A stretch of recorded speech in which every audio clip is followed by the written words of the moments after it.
New Sven stream. Guess that date with the news. We'll have to wait till another day. News.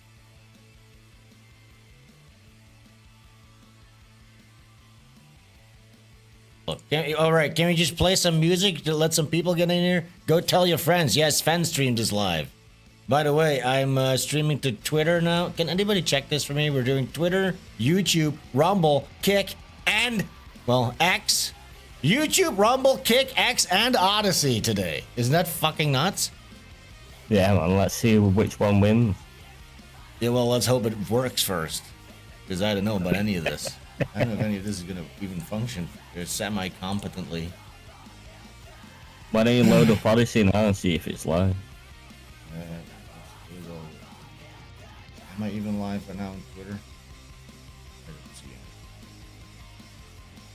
Seems like that's just not working.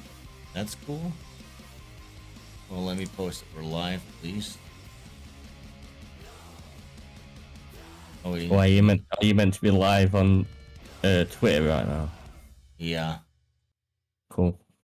Yeah, it's not working. Thanks, Elon. Thanks, Elon, for the platform. Yeah, thanks, Elon, for the platform. It's not working. Yeah, the way you shit. Fucking retarded gay ching. Okay, we got all this set up. No, I'm just gonna go for a piss. Yeah, you go for a hot, fresh piss. Yeah, guys, we're live. Oh.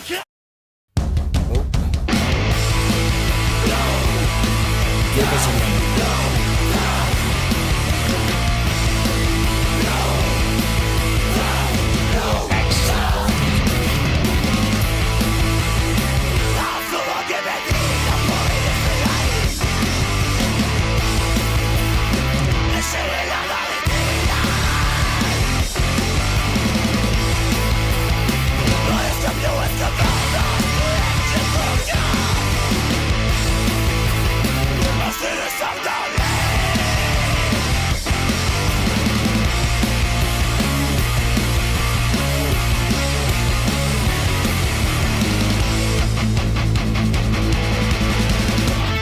What's up, guys? Yeah, I'm seeing my YouTube guys, my freaking heckin' Rumble N-words are in here. Oceans88, G-Tac. Is this live? Yes, it is. What's up, G-Tac? I need more people in here. Go tell your friends that are live. I know we're a little bit early, but let's go. Let's do this. I need to check if I'm live on Odyssey real quick.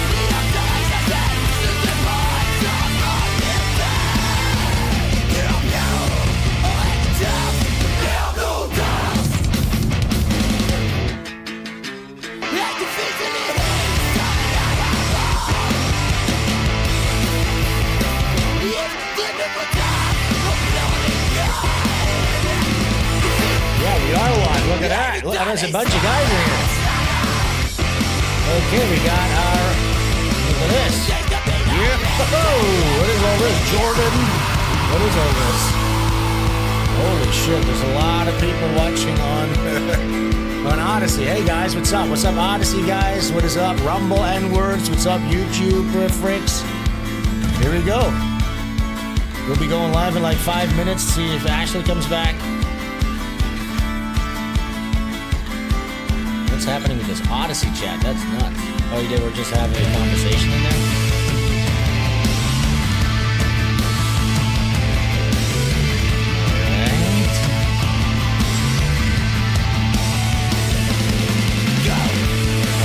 They're saying a lot of fun words on the Odyssey chat. The guys have arrived.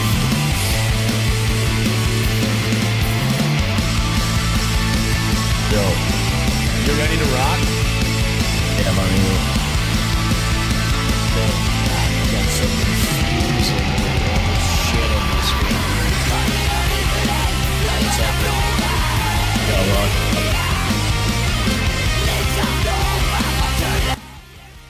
All right, let's just go hacking frickin' life. What do you think? Boom, there we are. What's up, guys? It's SvenStreams. Ashley is here with me. Ashley, how are you doing? Yeah, I'm good, dude. How are you? Yeah, you look like you're chilling. You're in a chill vibe. You're relaxing, maxing, all cool. Can everybody hear us properly? I would like to hear from the chat. Can you hear me properly? Can you hear Ashley properly? Let us know. Anybody, any one of us is too loud or too soft. Let's get that sorted right now before any problem. Yeah, please. You have to chat up, right, Ashley? So can you keep an eye on that? Yeah, I've got everybody in my eye line right now. Oh my gosh, I can relax for a second. Everything's working. They can hear us. Sound is good on both. Okay, that is nice. We are live right now on Rumble, YouTube, Odyssey, and Kick.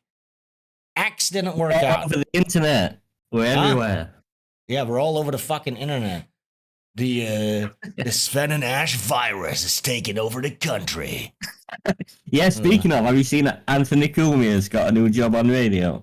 Wait, what the fuck? No, I have not heard about that. Cumia's got a morning show on like a radio Really? network. That seems Yeah, weird. I'm gonna listen to that. I want to see what he comes up with. See, it'll be weird because all he's known for these days is black shit. Being It's like, racist. what we do? Wait, what is the radio channel? Where is this? Like, that's I've never heard of this. I think it's something like WABC or something. Go on, Cumia's. It's W something. I don't know. It was where's some letters. Well, go on here's the thing, Cumia's Twitter and find I out. can't. I'm blocked by him. Are you blocked? Anthony Cumia. I got blocked on some of his old account, but he's had about 10 since then. Where is he? Oh, here he is. Because he gets banned all the time there. Yeah, I am blocked. I didn't see anything about this new radio show. You have to scroll down. Well, I'll believe your word for it. You just take my word for it. Fuck yeah, I don't know how to. Well, find that's at least that's pretty It's cool. about We should 9,000 times a day, don't it? You what? looking. Yeah, he's a real Twitter type of guy. Anyways, everything's working. I'm always a little bit antsy in the beginning, scared, afraid that everything's falling apart, but it seems like everything's stable, everything's working. There's a gazillion things on my fucking screen right now, my secondary screen, which is frightening and irritating and activating my autism, quite frankly. But yeah, we're having a little drink. Ah, there she is. Liz is here. Odd Frog is here. Shakes MG Tac, Oceans 88, Frankly, Azrakul, Furby Kawaka. All the guys are here. RT, they're all here. That's great all to see. the legends. All the fucking legends. Well, again, our audience is still halved. Let's see if this new tactic of just shotgunning all our content across the internet works. I was hoping to be able to tweet you. Know. Excuse me? I would just say let everyone know that we've been banned. If you know anybody who used to listen. Yeah, exactly. Yeah. Get our old friends back. I was hoping to be able to stream to X because I've been getting a lot more followers on X since. It is the crazy thing. So our old YouTube channel that we got banned off of, everybody knows by this point. We lost our main channel. We had like, what was it, like 30,000 subs or whatever. I forget how much it was. But yeah, we lost that channel. It was basically a graveyard. You know, they had relegated us to some blocked, flagged corner of YouTube. We were not getting any new audience, but we were at the point where we were getting like 150 live viewers and stuff like that, that is like my sweet spot. That's all I need. Feels that were really, really good. Yeah, but so I just on a whim started to upload my old content, my old cartoons, basically, not to streams. We have to sort that still because we have to, fix the SvenStreams.com archive. Still working that whole thing out, but putting some old cartoons back up, and they've been doing really well actually on the old TL. Oh, I was also on Pod Awful. Maybe we can mention that. Yeah, I watched that. That was good. There's not really much to say, actually, just a sound interview, wasn't it? Yeah, it was a good interview, a good appearance, really good talk with Jesse PS over there. Yeah, I look, think like he's good at interviews. I think he should interview more guys. I think he's good at it. yeah, he should. He should have more guys on, not get too antagonistic. Just, well, some people you got to be antagonistic with. I get that. But yeah, I had a really good talk with him. It was really nice hang. Good time. So I'd love to do that again sometimes. Shout outs to Jesse PS. But yeah, look at these cartoons. They're getting like 323,000 views here. This one, the George Floyd one, 70,000 views. Here, the Eli Klein one, 250,000 views. That's like, not really, isn't it? Yeah, and this is just within a couple of days. That's what they were at on YouTube after like a year, and now boom. Like, so yeah, this is the place to post your shit nowadays, basically on X. You know what I'm saying? So are we live on X right now? No, we're not. That's the only one that did not work. But we are live on Odyssey. We are live on Rumble. We are live on YouTube, and we are live on Kick. And X just didn't work. Sort your shit out, Elon. It's fucking not working. It says here for me in my software, it says that I am streaming to X, but I don't know. I can't see any of it, so I don't know where the fuck it would be.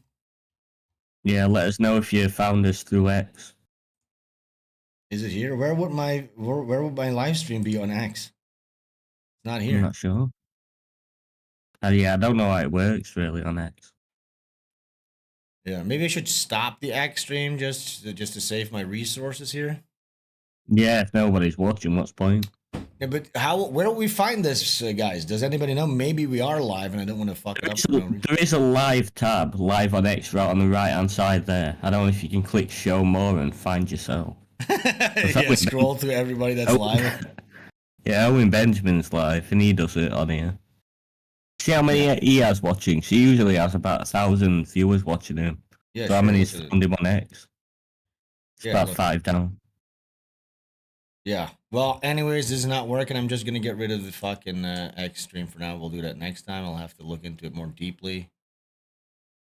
If you're watching this on X right now, go find us on YouTube or Rumble or something like that. See you later. Bye. Blink. X is done. Okay, so yeah. I wanted to go over the new Americaman tunes real quick. If you have not subscribed to Americaman yet, please go do that right now. Have you seen this one yet, Ashley? No, I don't think so. Let me read it for you, okay? So here it goes. When I was your age, I bought my first car for $50. An old 1963 Chevy C10. Still runs like a charm. Bussin', you think you could sell me that truck, Americaman? Of course not. I already sold that to the nice Arab couple down the road. Give them a hell of a deal. And the Arab couple with his old truck. Yeah, something's happened in Germany again, hasn't it, today? Have you heard it keeps happening. That? Berlin, people are getting stabbed. It's just endless. I feel so bad for them. Germany, you do not deserve this at all. No, they don't. Well, they need to get rid of all these people. It's enough already. Stop being afraid of being called racist. Okay, we have this one. 2025, he goes, "This is my favorite cartoon character, and he would agree with all my politics." And he's holding Sonic. And then in 1990, 2 Japanese developers at Sega go, "He is a hedgehog, and he run very fast." All right, so that's that one. And then I have this one. This one, we have Americaman's handler. He calls him, he goes, "Good news, we just sold the Americaman trademark to Disney." And then Americaman goes, "Oh, that's great news. Wait, what does that mean exactly?" And then boom, you see the Americaman movie poster, and he's being played by Leslie Jones. And his sidekick is being played by Kevin Hart. All right, so that is, I'm not hearing much reaction from Ashley on this one. He didn't like that one, I guess. I'm back, sorry. Oh, you missed the big Americaman one. Anyways, yeah, I read this one out, whatever. Please go follow Americaman _hero on X, Weekly Comics. Is there anything else that I need to do? No, let's just get into it. We have a lot. Butch Killigan's for sale right now. Oh yeah, we also have I'm working on Butch Killigan 3. I might actually show a couple of things about that today because I wanted to go over something. what should we get into first? Well, yeah, if you want to catch up on Butch Killigan, please go check out the Gumroad link here on X. But Tower Builder Benjamin tipped $5. Hey SS Gang. Hope everyone is doing well. I just got out of rehab for 2 months and just had my first drink back in freedom.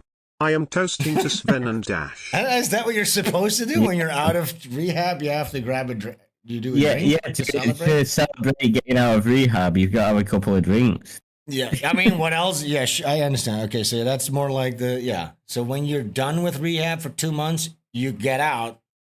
Yeah, you know what? Yeah. We'll have it you toasted need to treat yourself. Here you go, dude. We're opening another beer. Prost. Yeah, man, I'm having a drink for you. Let's all have a drink for this guy who did 2 months in rehab. Let's all get pissed on rehab for him. Successful rehabilitation. You gotta have a drink to celebrate getting out of rehab, though. Of course, I mean, you've got to. What else are you gonna do?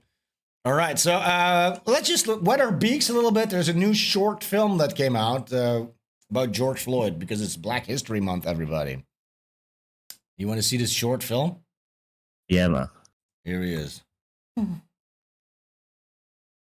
Man, what the fuck am I doing in India, nigga? This place smells so bad I can't even breathe here. He's in India. I'm finna get some Indian street food and feast in this bitch. Hello, Mr. Floyd. Come feast on this chicken tikka masala, my friend. Man, this looks fucking delicious. Oh fuck, what did I just eat? Ha ha ha, you stupid fuck. It was my poop, sir. Ha ha ha. Ah, fuck nigga, I'm gonna shit myself.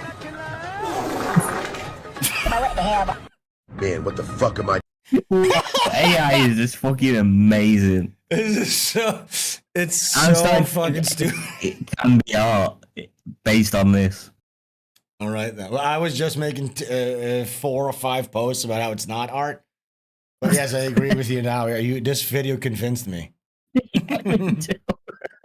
It's literally going to be like Idiocracy, where we're lining up for the premiere of this movie. You know? Let's watch this. Like an hour and a half of this.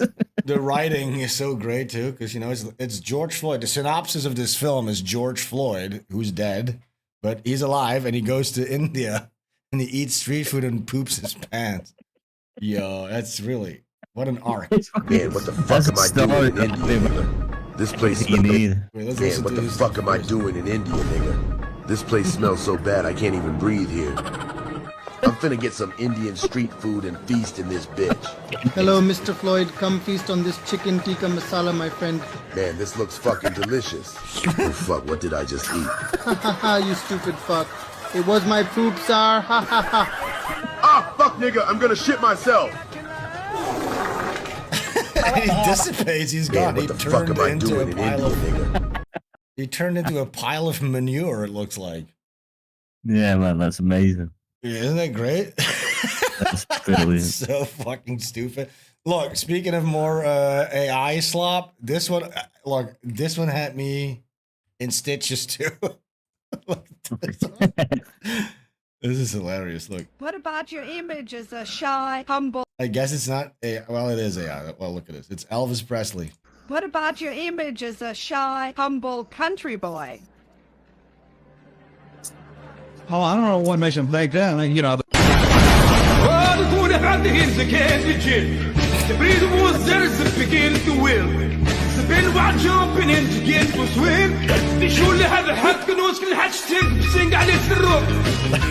What about your image as a shy, humble country boy? Arab version of the Elvis song. So awesome. Oh my gosh. Okay, so I wanted to get into this real quick. It might require some drawing, so I front loaded this one. So, in case I get like too drunk or whatever, because this might take some correction. Now, Ashley, you are familiar with sort of like the Rippaverse style, the Rippaverse comic stuff, and what's his name again, guys? I forget his name. Eric July and his comic book series and stuff like that, right? Yeah, sure. Yeah, so he's released his 3rd book in the epic saga. Oh, my alarm's going off. We're supposed to go live right now. We're a little early today. in his epic saga, ISOM 3. And well, we've done plenty. There's a whole economy, by the way, Ashley. There's a whole internet economy of like Eric July A-logs. We're not one of those. Look, do whatever you need to do. That's fine. I mean, we're just critiquing the new release. Reddit page for haters and stuff. Yes, but we're just going to go over this because this was just released onto the internet. And again, it's not that great. So I want to just show you some of this stuff, okay?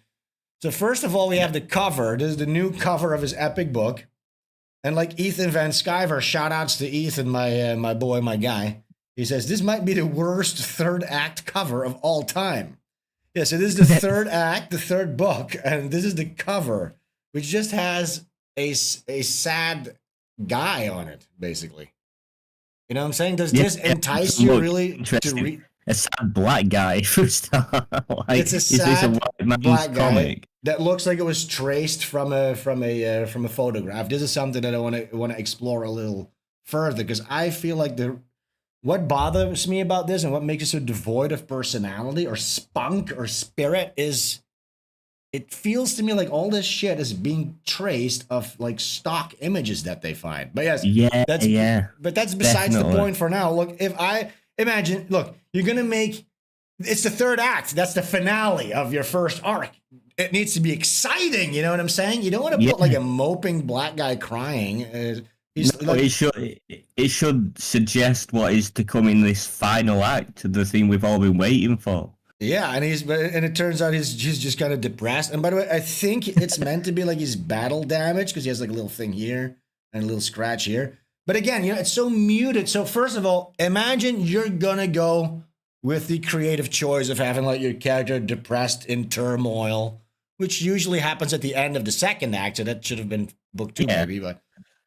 Have him on his knees, like screaming to the heavens, you know. And if he's battle damaged, have him drenched in blood, ripped to shreds. Not like he has like one thing here and he's just kind of sitting on the couch. He's just contemplating. Like it looks like he could be thinking of his next meal.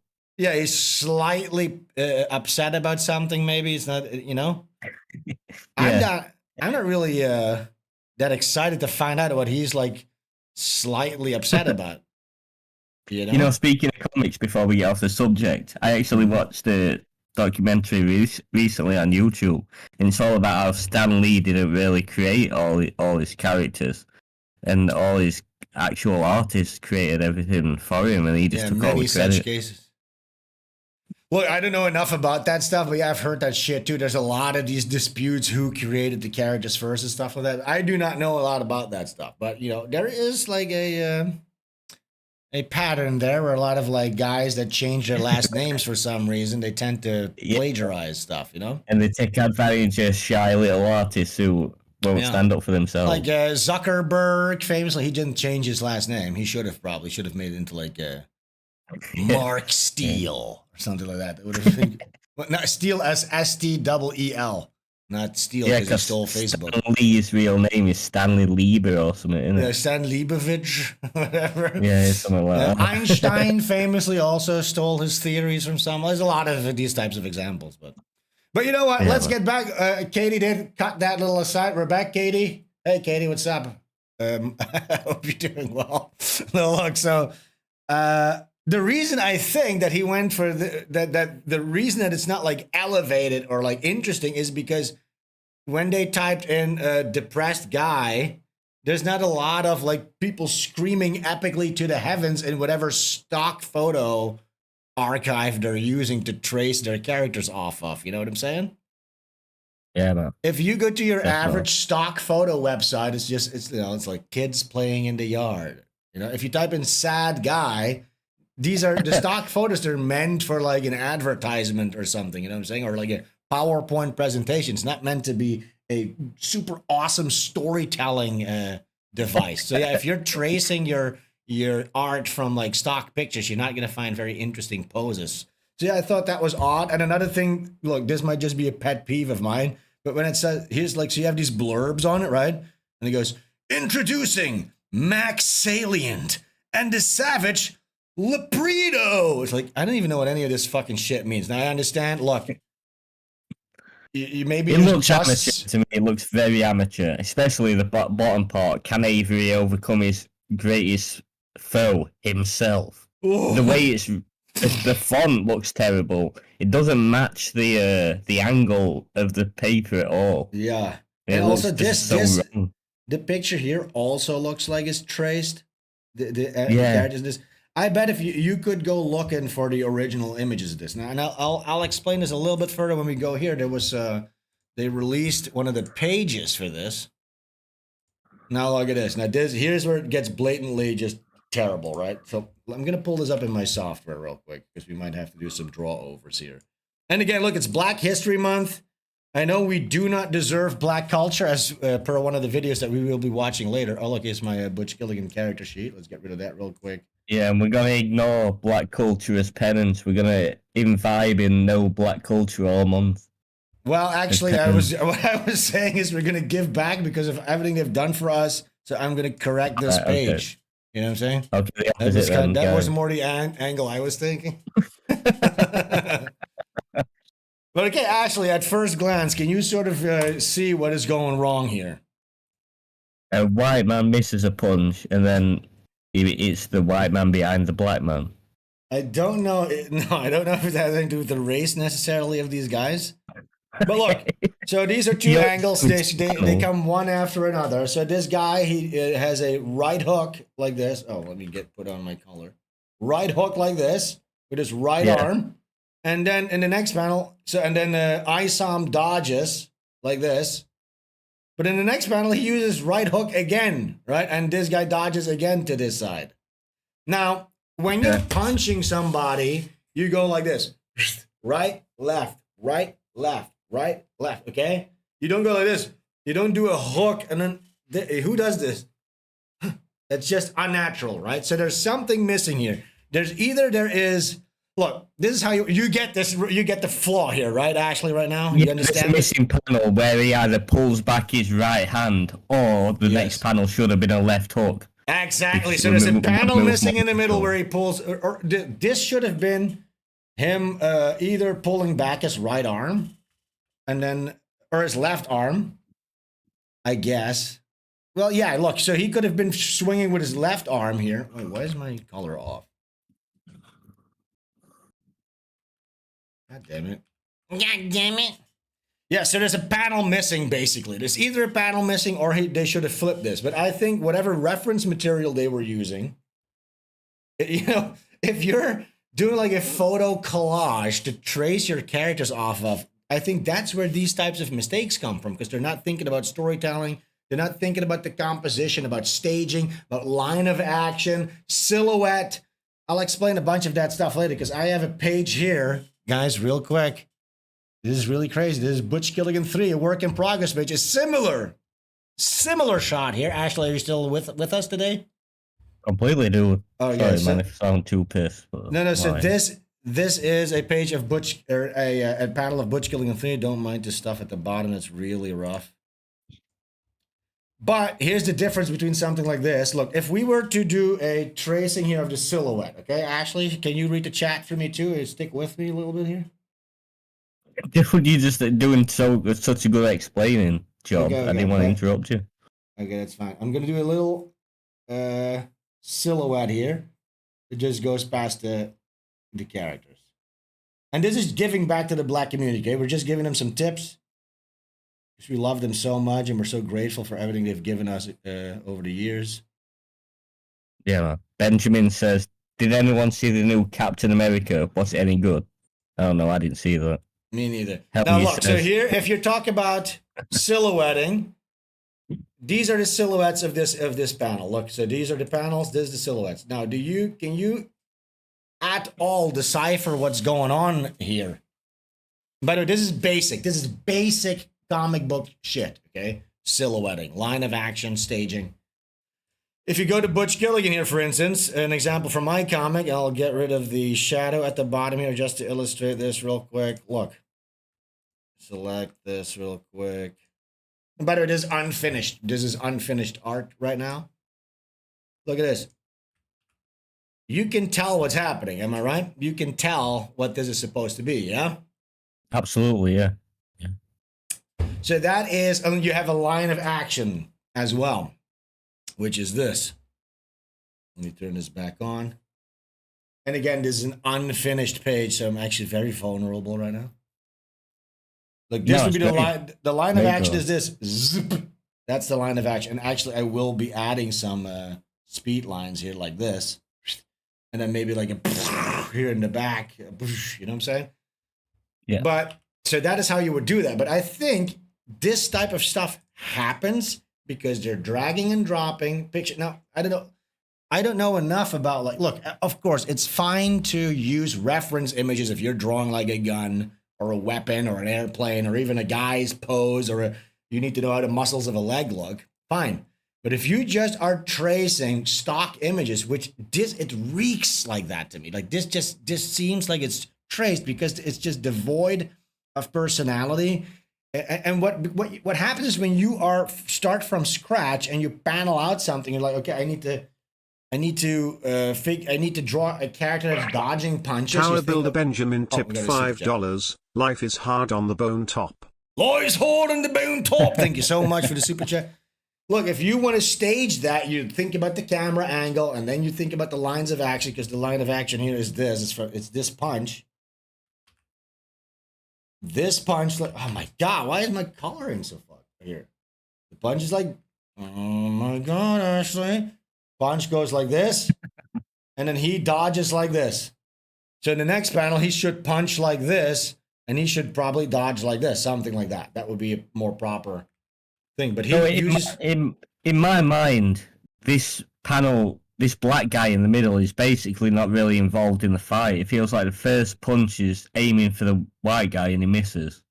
And then he pulls back and then tries to punch, and the black guy's just there dodging and weaving for no reason. Yeah, but as far as sequential art goes, it's either missing a panel where he wounds. Because look, what is the basic of a punch? If you want to illustrate a punch, right? What you do is you have your character wind up his fist. This is just going to be a really rough little drawing, okay? So imagine you have your character here. He's winding up his fist backwards like this, okay? Yeah. And then he might have his other fist down here. He winds up his fist. Proportions right first time is amazing to me. Because I've done it a million times, and this is not even that good. But this is just a quick sketch to illustrate how you would draw a punch happening. So look, so this one goes forward like this. That's your line of action over there, right? Yeah. And then the other arm, this arm would go backwards like this. And then basically that could be, if you, the bare minimum of a punch would be like this. Wind up, and then it goes forward, and you have the opponent like reacting to it. Okay, the opponent gets like hit. Ah, like this. Aye. Now what I like to do personally is I would always add like an extra panel somewhere where you actually see the guy's eyes bulging out and like the blood spraying out of his nose and his teeth getting knocked out. You know what I'm saying? Like to really show the reaction to the punch. Yeah, like an artist is a director of whatever he's drawing at the same time, and it's like you can do it like a movie, kind of. Yeah, that's what it's sort of like. You're as if you were storyboarding a movie, basically. Although they say a lot of times you need to approach a comic book more like it's a stage play, but you know, you still have zoom in effects and cuts and stuff. So yeah, it's like a movie storyboard. And usually what I usually say is wind up, anticipation, the action, then the aftermath. And what I also like to see my characters after this fly away through the sky. And I have an example of this for Butch Killigan 3. Check it out. Look at this epic page. This is work in progress, okay? So Butch Killigan here gets jumped from the top, gets punched in the fucking mouth. Then here you actually see the fist dig into his fucking face like, and then boom, he hits the ground. You know what I'm saying? And by the way, the anticipation of this, because I start here off with the hit, so the wind up is not present here, but that was it's on the previous page, but I'm not going to show that because that would be a major spoiler. Insofar as this is not already a major spoiler. But yeah, look, but can you see the difference between something like this? I would hope people can see the difference. And this, like, you know what I'm saying? Definitely. And this is supposed to be, again, I talked about this many, many times, the pinnacle of indie comics. This guy's apparently doing really well, although I hear less and less so. These are just mistakes that shouldn't be able to slip by anybody. This is just basic shit. It's just not good on multiple fronts. So yeah, I hope whoever draws or traces, because a lot of these people there, I see a lot of these people in this comics, they're just tracing. And I don't really know who is doing, how does a lot, so you have this guy, Michael Bancroft. How is this guy getting away with this? Like he's obviously tracing. I was on his podcast once. His whole book is just traced stock photos. I think like AI images, 2 years ago. But AI images have more humanity. I prefer AI generated images because they're at least copying from good artists. And it still looks sloppy and crap and it's devoid of humanity. But I think if you're just tracing something like this, which look, and I don't know, I can't say for sure that it's traced, but because it lacks so much of the fundamentals. It doesn't seem like it's come from somebody's imagination. It seems like it's come from somebody seeing something else and trying to copy it. It seems like something was cobbled together because, again, like the silhouetting, it's so bad. Like little things, little tangents here, like this fist overlapping this fist. Why not move this fist here? You know, this should have been moved like this. Zoop, and then you don't have this overlap here. Like just the basic, it's super basic stuff that's going wrong in this type of shit over here. You know what I'm saying?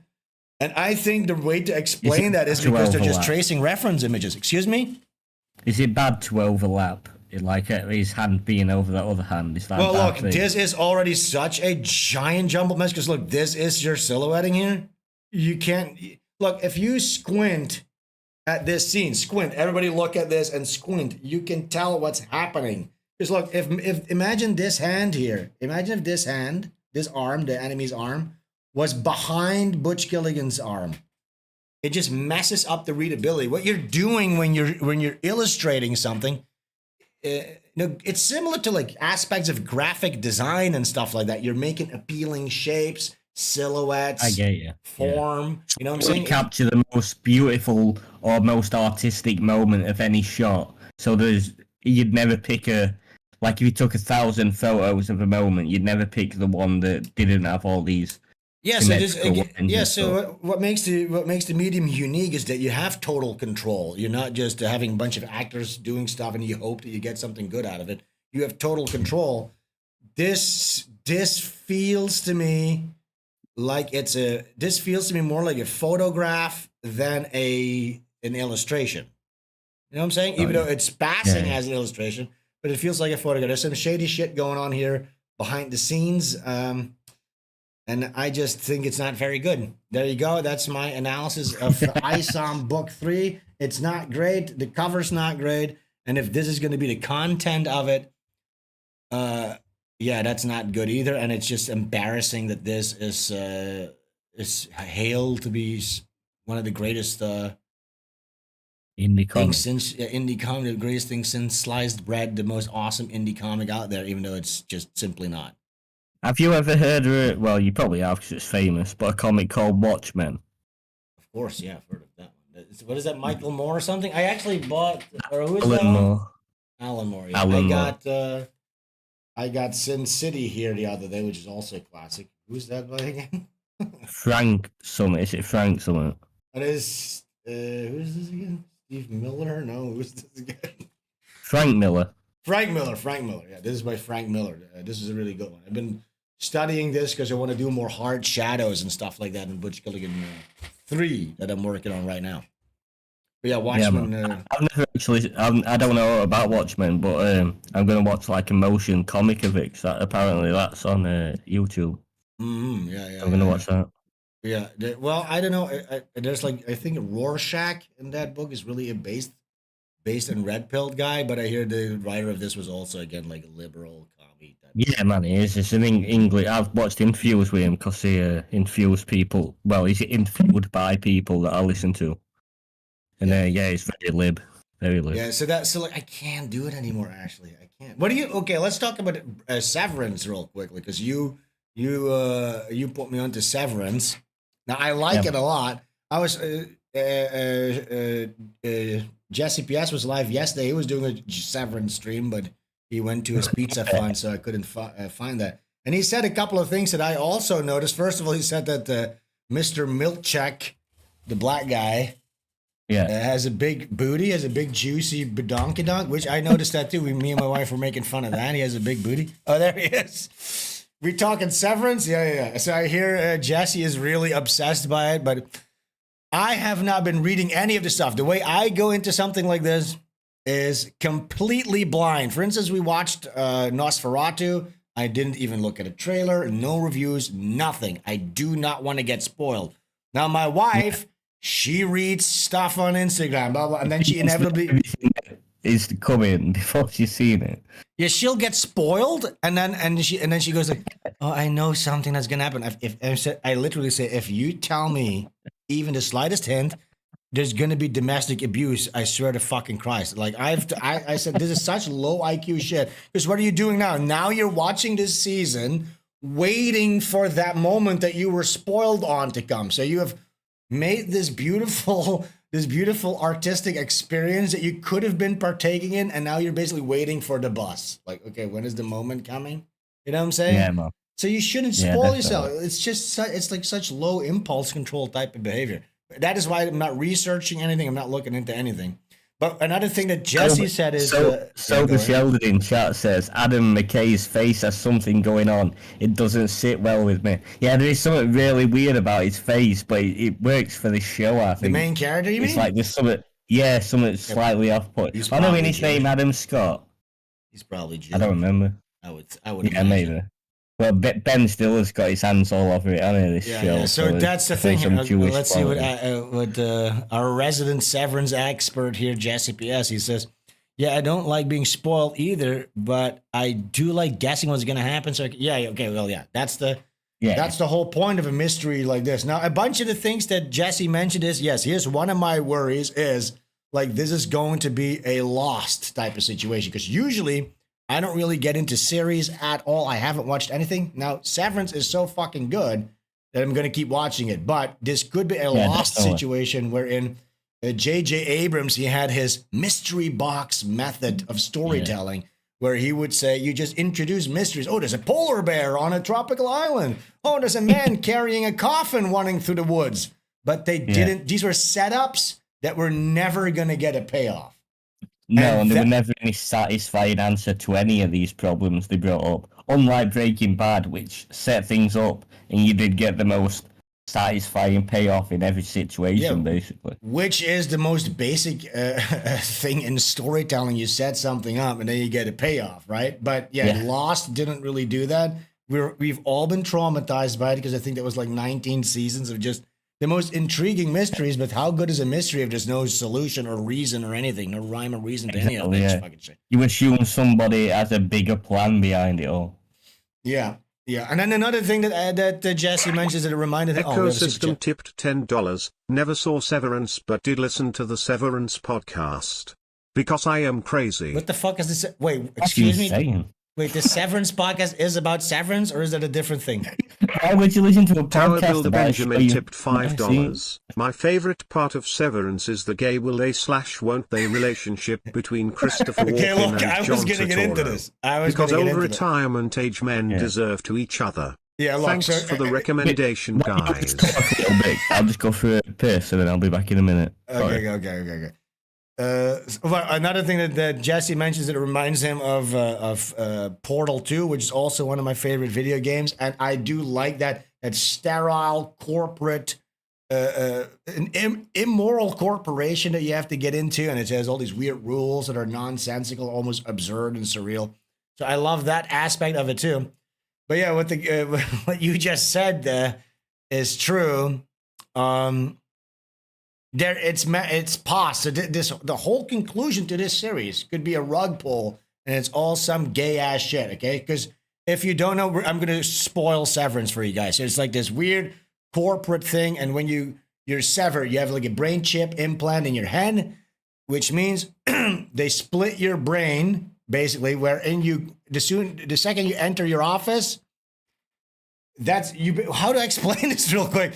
What happens is basically when you exit your workspace, you do not remember what happened at work. Okay, which eventually creates two personalities. One of your personalities is your work personality, and one of it is your outside world personality. Okay, so you go up the elevator, your regular personality is switched off, and look, your work personality is switched on. And in this weird surreal company, they're running numbers. So there's like all these weird abstract numbers on their screen. And the central mystery really is like, what does this place Lumen? What does it do? What did it do here? And I bet it's going to have something to do with like, they're deporting illegals or something. It's going to be something like that. They're ripping families apart, dreamers' families apart or something like that. Could you imagine? Are you guessing what Lumos is doing at the end of the? I just made one guess. So again, I just explained the setup a little bit, and I was just saying that Lumen might be the abstract numbers on the PC. What if it turns out that they are like separating families and they're deporting illegals? No, because I don't know how closely you've been watching, but Mark S is working on a project called Cold Harbor, and Cold Harbor is a file about his ex-wife. Oh, and he's that's like what that is? 81% complete on that, yeah. So hopefully there's an answer to what they're working on. Okay, but whatever it is they're working on, it has to be something nefarious and very dark. It has to involve murder, organ harvesting, human trafficking, something like that. Because it can't. Anything other than that would be. Well, it is all a bit weird human trafficking, isn't it? Like all these Innies are the children of Kia. Like they're starting a whole cult behind this Kia, aren't they? So that whole Kia thing that reminded me of like Japanese corporate culture, where in like the temple, look, in Japan, for instance, if you think about like a corporate owned structure, societal structure, you think of Japan. Okay, people there, they go to work and that's what they live for, and the CEOs of these companies, they're seen basically as gods. Okay, that you have to listen to. The logos of the companies are like the idols that are being worshipped. You sacrifice your whole life to the company. So those aspects of that, they blur the line between like religious fanaticism or cultism and this company of Lumen with its whole like bad catalog of lore and all that stuff. And okay, so one of the funny things is that the black guy, the black CEO guy, what's his name again? Mr. Milchick. So the corporation gives him a present for his promotion. We need to explain this first. So they had to do a tour of like the company history, and they have all these paintings of like the Kier family that from generation to generation took over this company, and they have like a whole museum dedicated to this family bloodline. And then the black floor manager, basically, he gets a present. And it's basically copies of all these paintings of the Kier family, but they made them black, similar to like how you'd have like Black Jesus or Black Santa, and it was done that was done so well because it wasn't like making fun of white people necessarily. That's the way to do satire. You shouldn't know which side they're taking necessarily. You know what I'm saying? Yeah. Because you can, especially if you watch the most recent episode, you can tell Mr. Milchick is like, he's been raised in this cult of Kia. Have you seen this latest episode? I haven't seen the latest episode, but look, there was one thing that was worrying because he then goes up to that the mouthpiece for like the board of directors. By the way, if you don't know anything about Severance, you're hating this right now. It sounds horrible. Yeah, we're moving on really soon. But he's the black guy's talking to the other quote unquote white passing black lady. And he says something like, I know that we have a shared experience, blah, blah. And I'm like, is this now, are they talking about race here? Is that what we're doing? Yeah, I hope they do it like in a way that I can respect. Like if they have just noticed that, oh, we're different to these other people, but we know instinctively that we are not the same as these whites, then I'm actually quite kind of into that. No, if they're gonna make if this is gonna be some racial penance type of thing, it's gonna be absolutely lip-hearted garbage. And then of course the whole subplot where like there's like a gay homosexual relationship, it's absolutely pathetic, atrocious. I'm not into it. Ben Stiller's work. That if you read the pilot script to Severance, it's a lot different to what it is now. Really? Okay, so they got their grubby hands over that to make it paused. Because look, what that whole thing is, so they're doing like a divide and conquer tactic between the different departments, okay? And it becomes like this sort of like Romeo and Juliet forbidden love type of thing. Yeah. Which would have been a beautiful little story if it had been a man and a woman, but they had to make it two gay guys. And it was like, what? They have got plenty of man and woman stuff going on, so you can just sort of like... Yeah, but look, why does it always need to be like that? Like, why can't it just be completely good? Why did they need to put this shit in there? You know they will. You know it's inevitable. They'll try to normalize being gay. Yeah, but you can't. Again, we've explained this so many times. Yes, I understand. They fundamentally, I think that they're just through top-down social engineering, people will start to accept this. To me, if I want to make a good piece of art, this takes me out of the story completely. Anytime that stuff turns up, that subplot, like what? First of all, it doesn't make any sense. They just met each other. They touched each other's hand. And at that point, I said to my wife, I said, they better just be very good friends. They better be very good fucking friends. And my wife was like, yeah, maybe. I'm like, please let them just be fucking good friends. You know what I'm saying? They saw each other twice, and I don't want to have a homosexual... Fuck, that sucked. I hate that shit so bad. It takes me out of the whole thing every time. It doesn't make any sense. Says, explain the little Asian girl. What the fuck is that about? Miss Huang. I think that might be Mark S. and his ex-wife's kid. Yeah, that's what I thought too. Because she has a weird fucking dysgenic face. And Mark S.'s wife also has a really weird, scary face. Yeah, definitely. You know, so I feel like that could look like their kid. Yeah, I think she's probably my favorite character at the minute. I think she's kind of cool. Which one, the kid? Yeah, because she's so like horrible and mean. yeah. And she's like sabotaging Milkshake a little bit. Another thing that I didn't like was that they introduced the aspect where the fat, white passing, weird, dysgenic black guy with the big round lips. yeah. What's his name? I can't remember his name. Oh, Dylan, yeah. Yeah, where he got to meet his wife now. So they have like family meetups where he gets to meet his wife. But if you understand this, his work self has no clue about his outside self necessarily. But now he gets to meet that wife. And to me, that's like, okay, now you just... What's the fucking point of any of this? I think this is cool because she is really falling in love with the innie version of him, and she doesn't like the outie version of him. I understand. So it's like an affair behind the outie version. It makes for interesting character development and story arcs in a similar way that Hallie and Helena have a split personality, and it's like a love triangle, but it's like one. You know what I'm saying? It's two people, one with. You know what I'm saying? Her. Hallie has a love triangle with Helena, Hallie, and Scott. You know what I'm saying? Basically. Yeah. Have you not seen the latest episode? Because that expands on that dynamic.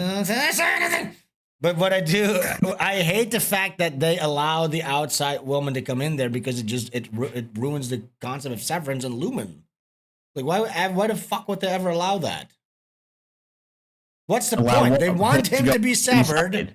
So he doesn't take his... to get information on what they were doing, how they was able to hide everything and activate the overtime contingency to be able to activate the innies on the outside world. They wanted to know how they do it, so they sent her in. Oh, so it's just an interrogation thing? Information about everything, yeah. But she also is into the fact that Mark S. is in love with the innie version of her, so she took advantage of that and no, you're talking about something else. You're talking about something else. Oh, right. I'm talking about the fat guy, Dylan. Oh, all right. Yeah, you confused me. Yeah. I'm talking about Dylan being allowed to see his wife. That ruins the whole thing. I find it interesting. It's interesting, but I think if Lumen is this dystopic, crazy corporate fucking structure, they shouldn't allow them to see their outside family. It just doesn't make any sense to me. Because why would he be why let Dylan be severed still? Like at this point, if he's allowed to see his family, like now his innie and outie are gonna blend together, basically. Yeah, I haven't really thought about that. Yeah. Yeah, I really dislike that. Let's see. Pot awful. Jesse, what is it? Is there anything else? What do you think? What are your thoughts? Because Jesse apparently is a massive Severance dork. Huh? The guy who plays Dylan and I dated the same chick. That's crazy. I want to see what she looks like. Oh yeah, I heard him say. Yeah. Okay, so guys, Dylan. Jesse, I don't know why you're publicly saying this, because what does that say about you? He's a big fat guy, so she can't have been that great. Dylan. So guys, if you didn't know, Jesse P.S. and Dylan from Severance dated the same woman once. Now this is Dylan. I don't know, Jesse. What is this? What was this woman like? Maybe he's famous, so maybe she's quite good looking. I think this was back in the day, though, before he had got any sort of pull. He says, I'm saying it because it almost ruins the show for me. Yeah, okay, I'm taking you out of it, but yeah. Yeah. You still have a grudge because this guy stole your girlfriend from you? And it must suck. Man, I would like to see that woman, though, Jesse. Yeah, me too. I thought it was talking about Timothy Chalamet, says Benjamin. No, it's this guy. All right, I think we covered this. We covered Severance. That's a Severance segment. So again, would I recommend it? I will actually say no, because I don't want that on my conscience, because I feel trouble afoot. Because again, something like this ruin it. I feel like so far they've got me hooked. And if they end the season well, I will happily say there was at least 2 good seasons of Severance, even if they fuck it up in season 3. So far, I'm into it. Yeah, but look, so did Lost. Well, yeah, Lost fucked everything up, and so did Westworld. Right at the end. Did you ever watch Westworld? Season 1 was fucking amazing, and then season 2 was instantly shite. 1 second, because I think we got he married that woman? That's not too bad. This one? Yeah, so they got married. So you basically fucked Dylan from Severance's wife, is what you're saying, Potter? That's crazy. What the fuck? Yeah, as well. This was 11 years ago, so she wasn't that fat. That's not even that bad. That's pretty good. Looks pretty good. That seems just like a normal woman. Yeah. Yeah, and she wasn't even that fat. Look, she's not even that fat right now. She has some big, Yeah, some nice hunkers, not a terrible face. Knockers. Yeah, not wrong with that. Well, congrats. That's pretty cool. So you basically cucked Dylan. That's awesome. I need to tell my wife about that. She's gonna you need to say to Dylan, like, I got there first and ruin his day. But yeah, so I can't recommend it because I feel trouble afoot. I think it's going to get ruined. I think it's going to be completely commie, gobbledygook, Jewish propaganda nonsense. It's going to be more gay than anything you'd ever. How about what if it's this? They're gonna make it about human trafficking and like P. Diddy, Jeffrey Epstein type of shit. But then it's white people doing it, right? So that would be like the psyop there. Never. It's going to be something bad. I hope they don't ruin it. So far, I'm into it. But yeah, they could easily fuck it up. Again, I think it's really good. It's really suspenseful, really good writing. I hated the episode where they went outside to the snowfield. Yeah, the Orts Bowl, or whatever it was called. I hated it. I thought it was cool. Yeah, I liked it all. I'm easy to suck at me, I think. No. Look, the reason I hated that is because I saw what they're doing. They were trying to build this narrative trope where like one of the characters sees the truth, but everybody else is like, no, you're wrong. And he gets like ostracized. He becomes like a martyr. And then at the end, it turns out he was right. And then everybody feels bad. That did not come across to me at all. But maybe that has to do with the fact that I just hate this faggot, this old faggot guy. I think if you liked the guy and he had like a girl that you were interested in, you'd probably maybe. Yeah. And I just, anyways. Yeah, I just hate that part so much. Yeah, man.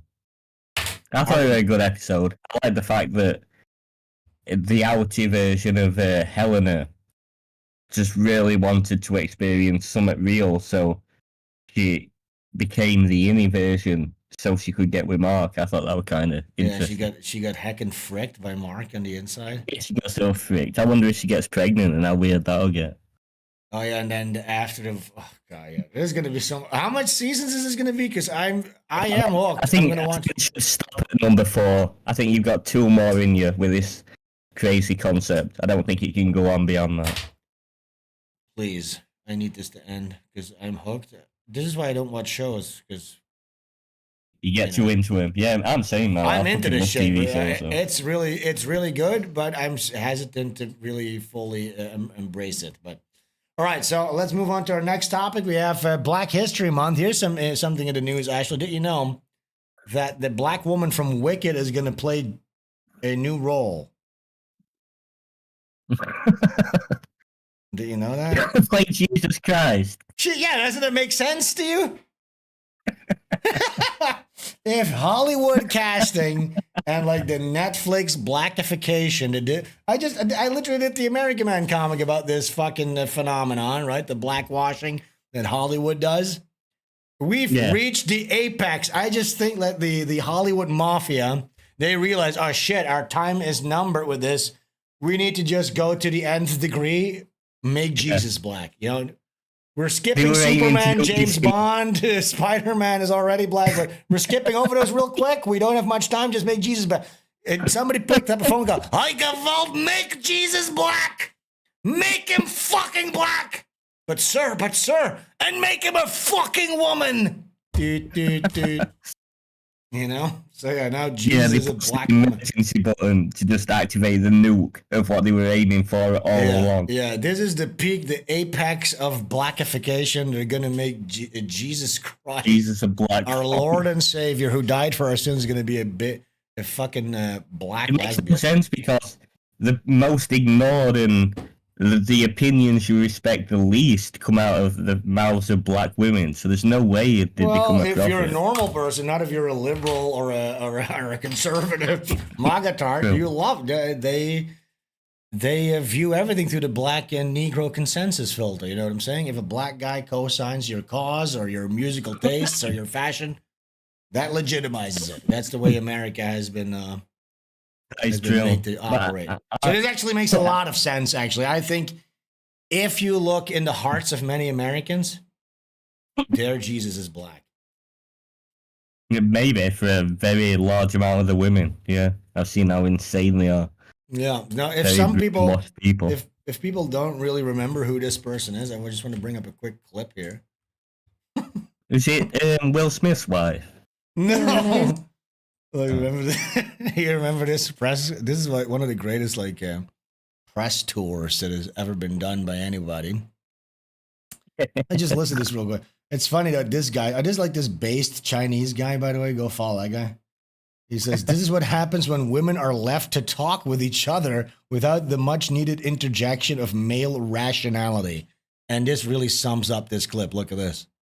Well, you have been the light of the day. You are such a gift. You brought such light into the room. Thank you very much. We appreciate for coming into this room today. So I'm from Pink News. We're an LGBTQ plus media publisher, so I don't need to tell you why this film is so important to us. I also don't think it could come at a better time for our community right now. You've both brought so much light and joy at a time that feels really dark. Thank you. So thank you so much. Thank you. So we're actually going to be playing a game today. Okay. It's a Guess the Wicked Lyrics game, which I'm sure you will both be brilliant at. I think we've got it. Well, you have been the... Wow. Isn't that just atrocious? Yeah, just NPCs are. Yeah. Oh, yeah, you bring such light into the room. Yeah, you've been wonderful. It's like they're playing up the role of a woman, basically. Like, oh, we need to be like, ooh, foodly toodly too. Like, the light of the day. Oh, shit. You are... Illuminati and Illuminati exists. I think everyone who's been with Pete Davidson is Illuminati. So Ariana Grande is as well. Yeah, it's like an MK Ultra torture device thing. They have you get fucked by Pete Davidson. There's something strange about this Pete Davidson. She's definitely not funny. I know he got on SNL for some reason. Some Jews wanted him to be famous. You want me to explain to you why you know who Pete Davidson is? You want me to explain that to you? Please. So you had the 9/11 attacks. During 9/11, every single Jew that worked in that building got a phone call or an app message. But well, you didn't have apps, but it was like an SMS messaging service. So every Jew that worked there said, hey, you might want to stay home today. Now, everybody, all the Jews did stay home. Not a single Jew died during the attacks of 9/11. We all know that. And we had the dancing Israelis and all that stuff. Now, one of the fire workers that went into the building happened to be Jewish, and he happened to perish. This was an unforeseen circumstance of which made the Jewish community very sad because one of them died. And usually, yes, you don't see a Jewish man actually do anything remotely requiring physical effort. So yeah, it's odd. They didn't anticipate that a Jew would go in there to help anybody. Well, the Jewish firefighter happened to die, and the Jews felt guilt that one of their own had to perish. So they decided to, as a form of penance, to prop up this perished firefighter's son. And who is that son? Pete Davidson. Pete Davidson is the son of a Jewish firefighter who died during 9/11. And that's why he's in movies and film, and that's why he's on the stage, and that's why he's fucking Ariana Grande. Yeah, that's insane. Because he makes no, he's got very, very little talent. Yeah, he can keep a straight face on camera, but beyond that, just do not get it. His personality is terrible. No, I think these Jews just think, look, if we just get him young in there, he's going to develop some sort of talent, but he's just the most talentless hack. The only way to explain his success is nepotism, and that happens to be the absolute truth behind his rise to fame. Pure nepotism and mafia tactics. Yeah, because Saturday Night Live is run by Jews in it. Lorne Michaels, like Ecosystem just said.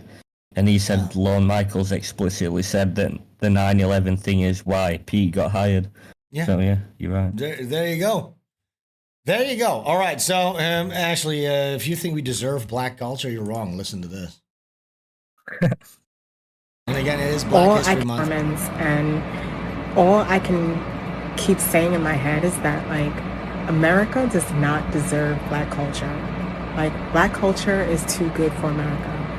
America does not appreciate it. America just steals it and colonizes it and uses it as their own. They don't deserve it at all. Like, Kendrick Lamar put on a show of a lifetime. Nobody would care if Kendrick Lamar were gone forever. Every single white man would not give a fuck. Okay, well, maybe funny. some gays. I'm ignorant and wrong, and I'm going to be loud about it too. Look, here's some examples here of black culture. Let's see. You need to look at this through a frame of you do not deserve this. What the fuck? What the hell is a little sprite? There's a little pygmy over there. I'm scared. So all of the abandoned units, are they just like open, or can you just go in them, or what?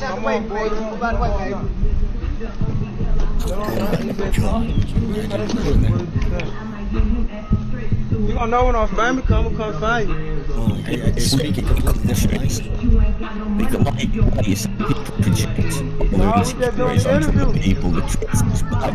It's a rip-off of everything white people. They react to what white people do. They don't have a culture. It's, we aren't white. It's the opposite of being white. So if white people say, let's obey the laws, there you go. No, we won't obey the laws. See, we have culture. We have things. It's a crime.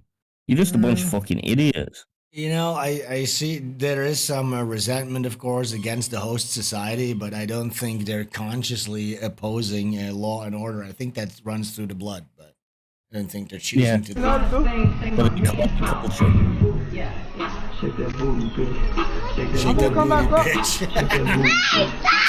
Shake that booty. Yeah, this is black culture, actually. You're looking at it. So now, what is like the status of this place as far as, are they going to renovate it? Are they going to... But they don't look like that. They're definitely not like that. People are sitting out of shape. They're going to demolish the apartment, but who knows? It's up to the bottom. Looks like a really great neighborhood. I've never seen anything like that. Here's another example of black culture.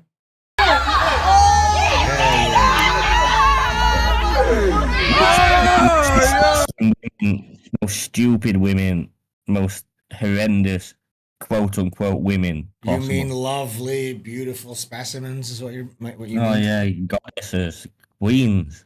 Goddesses. The cop has to let them do it. Hey, word.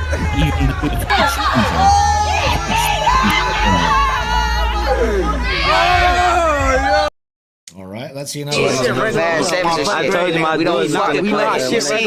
I told you it's going. Yeah, like Jesse says, those are scientists actually celebrating the discovery of cold fusion. See, Ash, you wrong. I told you we don't fucking play. I told you it's gonna get. We don't play with no regular nigga. On my butter. You don't deserve it. Don't play my slime. I'm supposed to play a real guess like that. Switchy. No talk. That guy just graduated and he's walking around with his trap. 3 switches right here. And so look, this guy, yeah, you're right, Jesse. This guy's a NASA professor.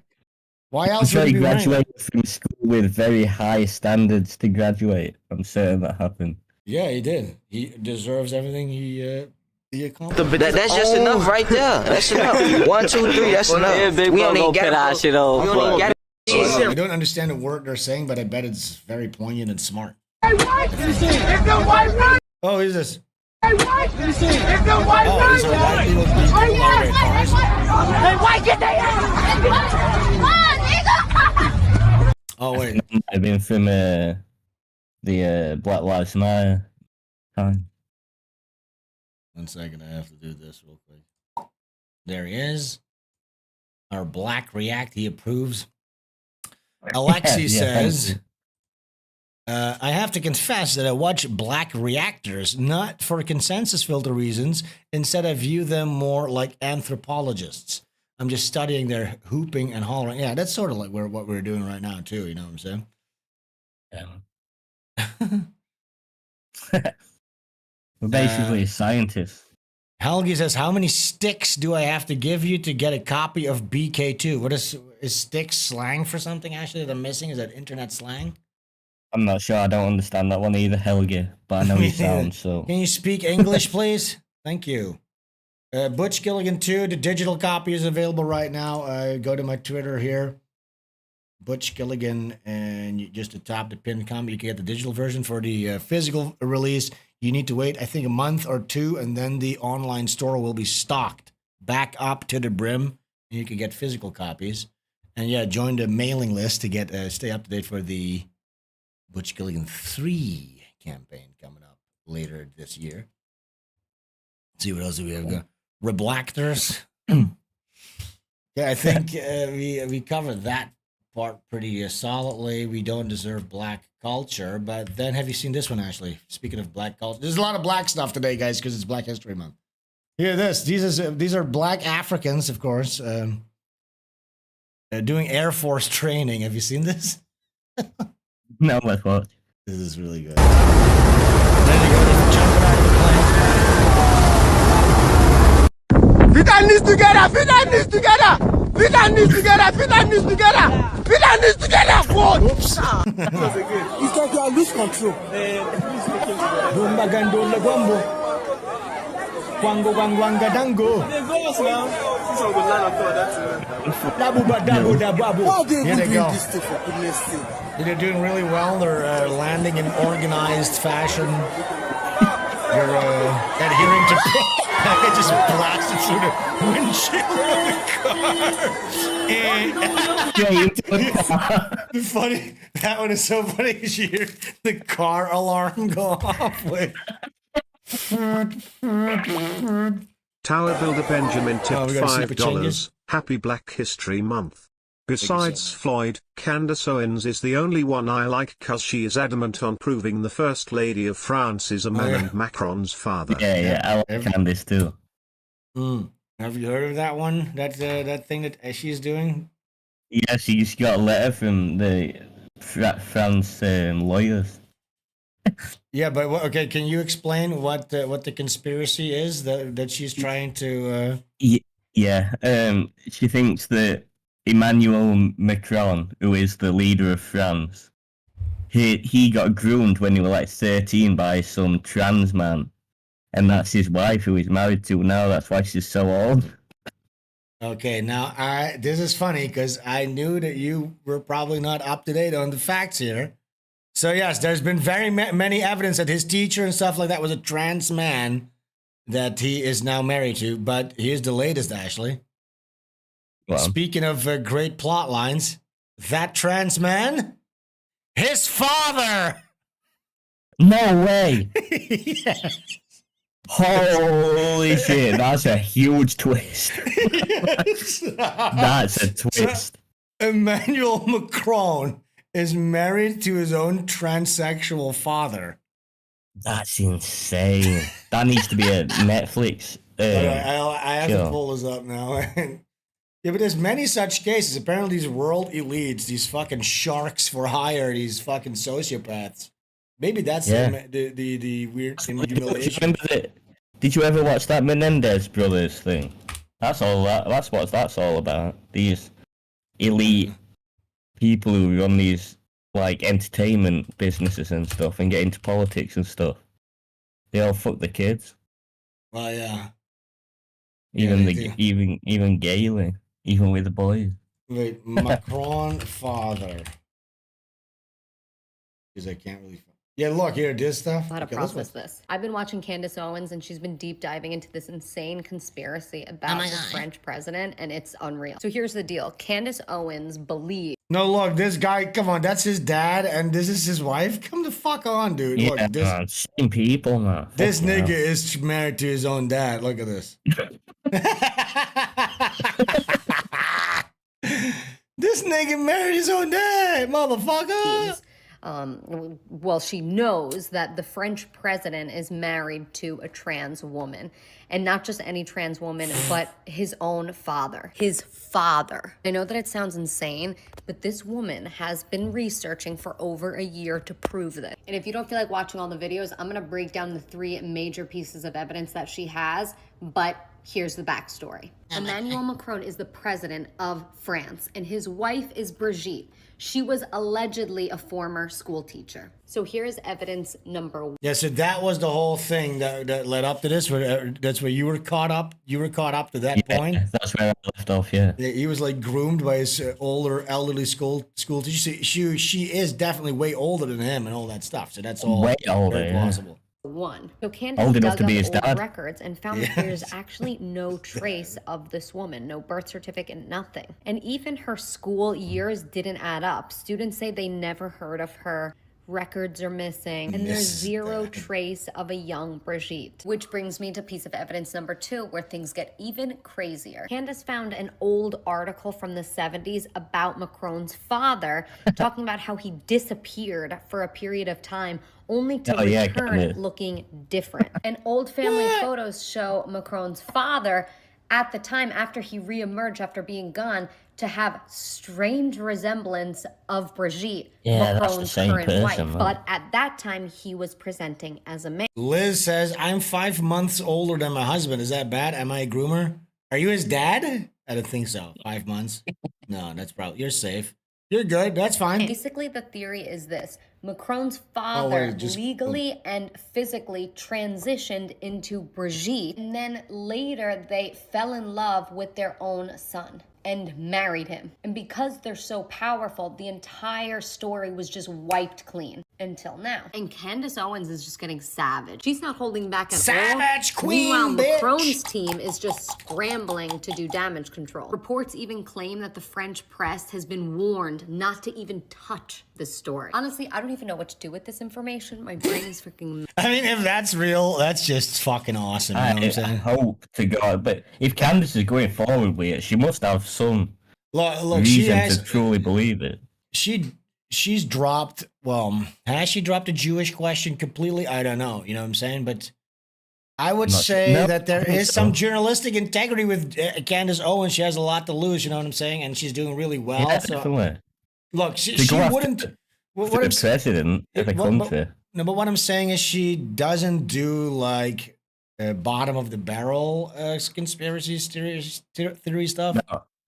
You know what I'm saying? I'm not saying like she's like the most like the news source that I leave most credence to or whatever. But no, but if you're embarrassing the president of France this much, I think you're doing a good thing. You know, she has an incentive for this to be real. Is what I'm saying. Yeah. Yeah, I need to take a big fat hot piss, Ash. What are you? Me too. Yeah. All right, we'll be right back, guys. 5 minutes. Listen to these tunes. It's very nice. Wait, look at this one. Have you ever seen this, guys? But we have a lot of Rumble N-words in here. Most people are still on YouTube in before the next ban, but Rumble doing pretty good. And we got Odyssey guys here. We're also on Kick, but nobody's watching over there. I don't think. We have to check in on those guys soon. But yeah, everybody is featured here in the chat on screen. And I'm going to take a quick piss, guys. We'll be right back. Literally 5 minutes. Do not go anywhere. If I see you going anywhere, you're fucked, okay? Piss in the tube, mate. Piss in the tube, mate. Piss in the tube, mate. Piss in the tube. Piss in the tube, mate. Piss in the tube, mate. Piss in the tube, mate. Piss in the tube.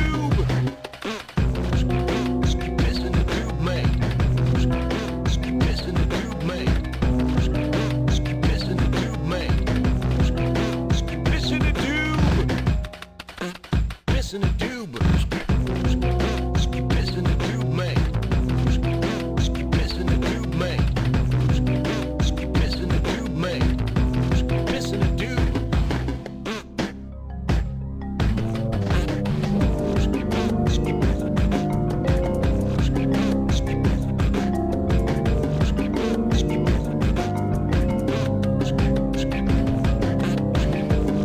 Piss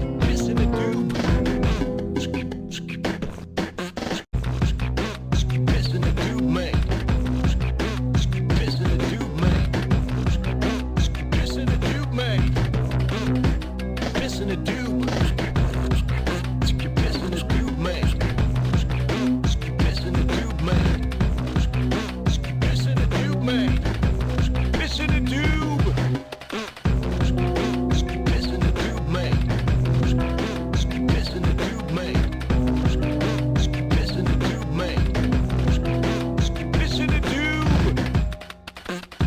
the tube. Piss in the tube, mate. Piss in the tube, mate. Piss in the tube, mate. Piss in the tube.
You back, Sven? Guess so. Oh my god. I think we're coming back. Hey! We're back. How was your pee? Pretty good? Yeah. Very relaxing. Nice. I got this, my vodka, but here's the problem. I left it in the freezer too long, so the whole bottom part is frozen. So I have to let this fall. Tip it upside down and let it fall out into like a glass or something. I'm gonna let it defrost a little bit. Right, is Emmanuel Macron his wife? Is his dad? Can't believe this shit. Like, what the fuck is going on, dude? I believe everything these days when you do. Me too. I'm just gonna believe everything. If it's not elites, the worst thing you imagine is possible. Yeah. Now, here's another thing. Again, Black History Month. We got a lot of black stuff on today's show. So here's another little news report. This is my birth story. This is a woman is suing an IVF clinic after the clinic accidentally swapped her child with a black child. What does it mean? IVF, does it mean that she got like artificially inseminated with black seed? Why are they even accepting that stuff at the clinic? You know what I'm saying? If you're gonna accept black seed, at least have it like in a big box that has like toxic stickers on it, like biohazardous material or something like that. You know? Yeah, definitely. How could that get mixed up? At least put it in a different area. Put it in a vault somewhere. You know what I'm saying? Or in the garbage can. Actually, probably is the best place to put that. Where did they find it? Like on the side of a dumpster in the back alley. Where was this IVF clinic at the dumpster? This is a back alley IVF clinic that you went to. But people are saying like, oh my God, Elon Musk is so fucking base because he's doing like the Genghis Khan style, selecting his mates, his Jewish conservative women, and then people assume that he's fucking them. You know what I'm saying? Bang, and then he's popping out a lot of bait. But he's doing IVF. He literally just has IVF in the mall. Yeah, he has like a limo driver pick them up. They're gonna go. Listen, you're gonna have like a nice little weekend, all expenses paid. We're gonna put some seed in your. We're gonna put some inseminated eggs into your fucking womb space. You're gonna blast out. Yeah, he's turkey basting. You know. Yeah, he's doing the same thing Epstein. Well, yeah, look, a lot of these megalomaniacal Jewish guys, they do this. They carpet bomb.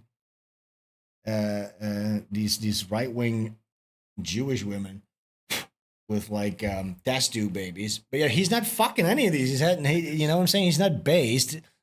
Why do people think Elon Musk is based? He's literally a technocrat, like post-human. Like, why are like what's happening where like conservative Christians, you know what I'm saying?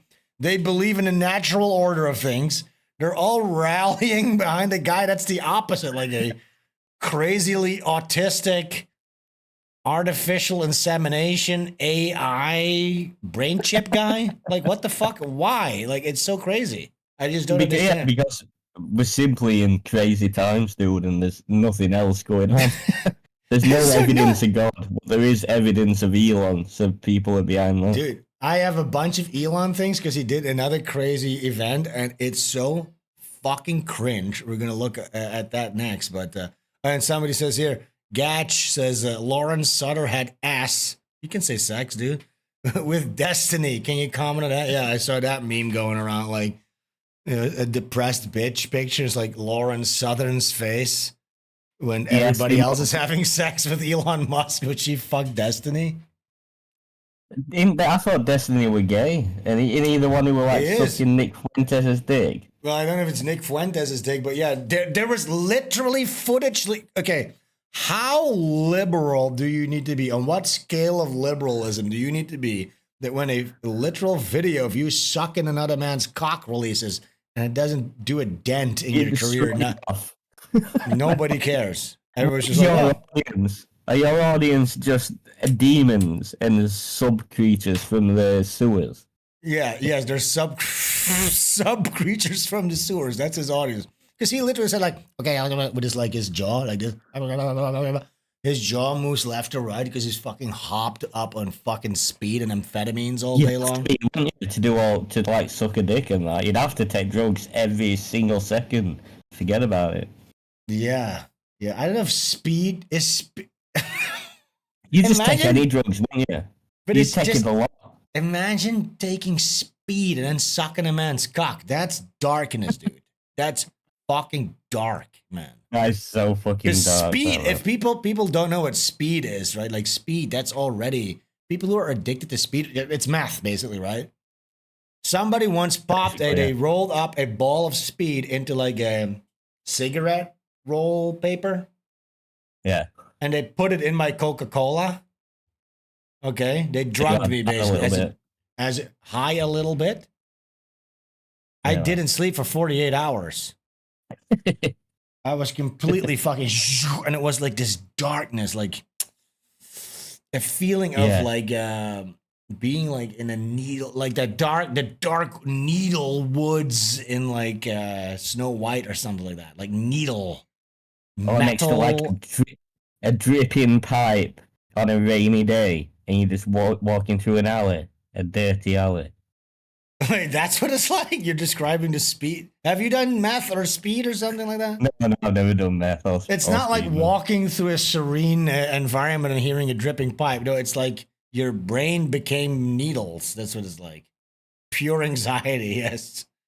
It's somebody says here, NNN says it's a stimulant without the euphoria. Yeah, it's just pure unadulterated anxiety. Yeah, speed is fun, but crazy says RT. Yeah. Hours.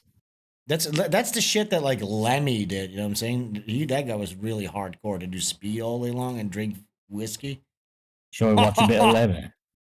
You want to watch a little Lemmy? That's more stuff for like. We're not even through our show notes. That's like winding down. Let's watch some Lemmy. Let's do that. I'll say this. Look, when you say want to watch some Lemmy, I immediately want to say yes because I'd love to watch some Lemmy.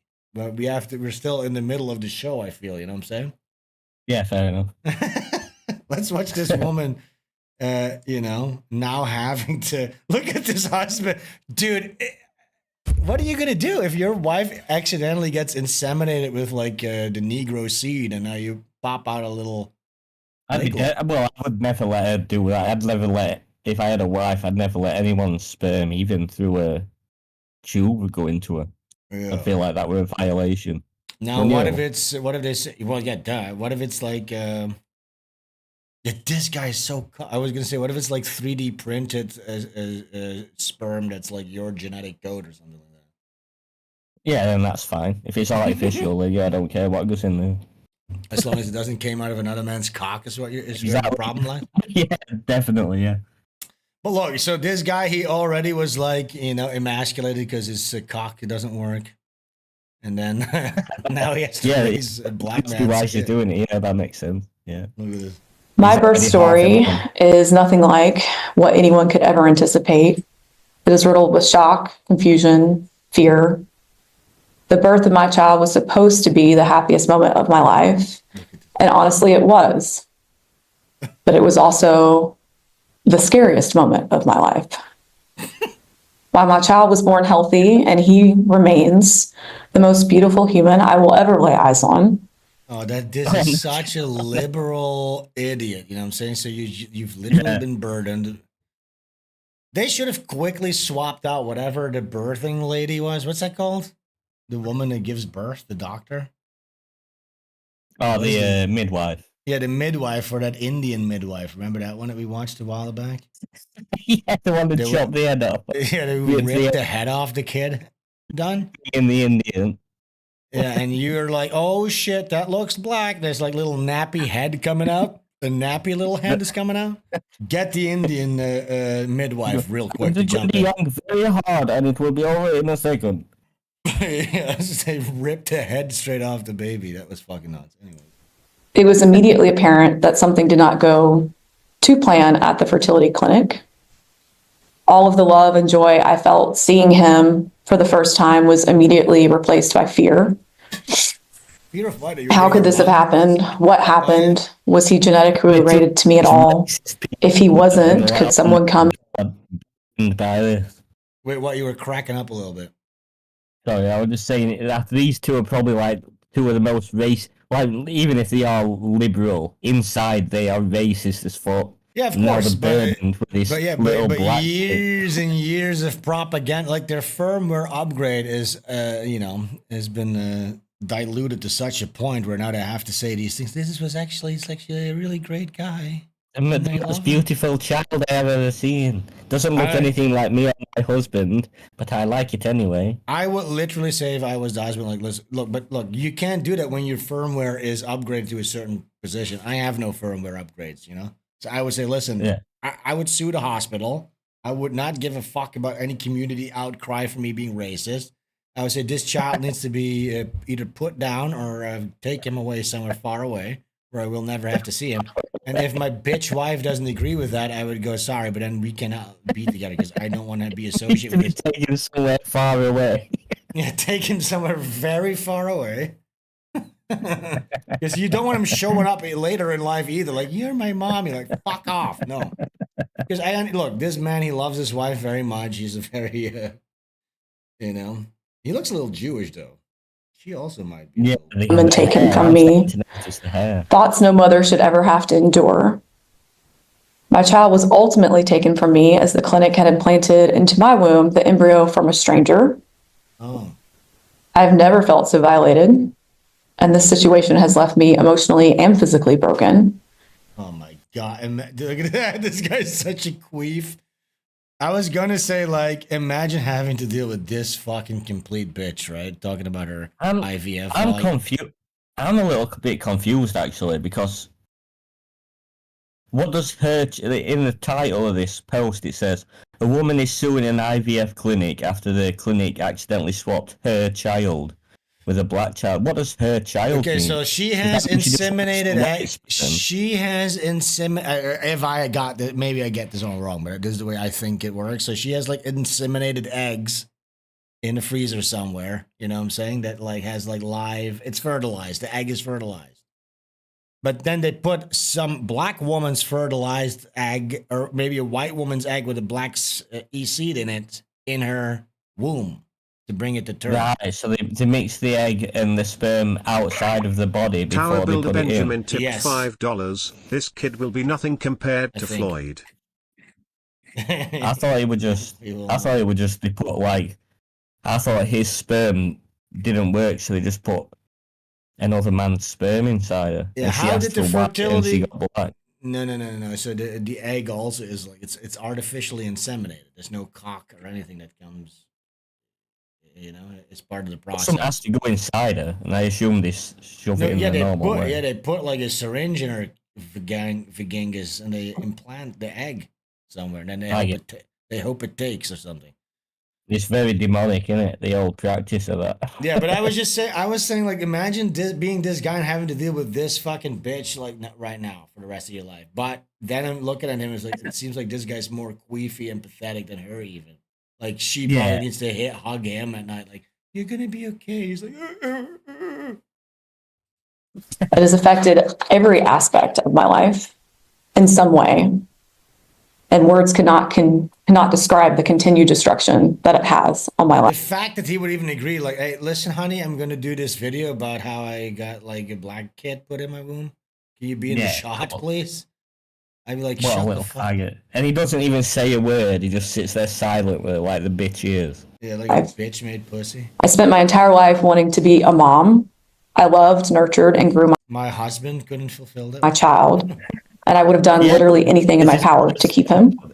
Oh, this happened because my baby is not genetically mine. Oh, wait. So then because he's technically not genetically hers, they took the black kid. So is she fighting to get the black kid back? That seems nuts.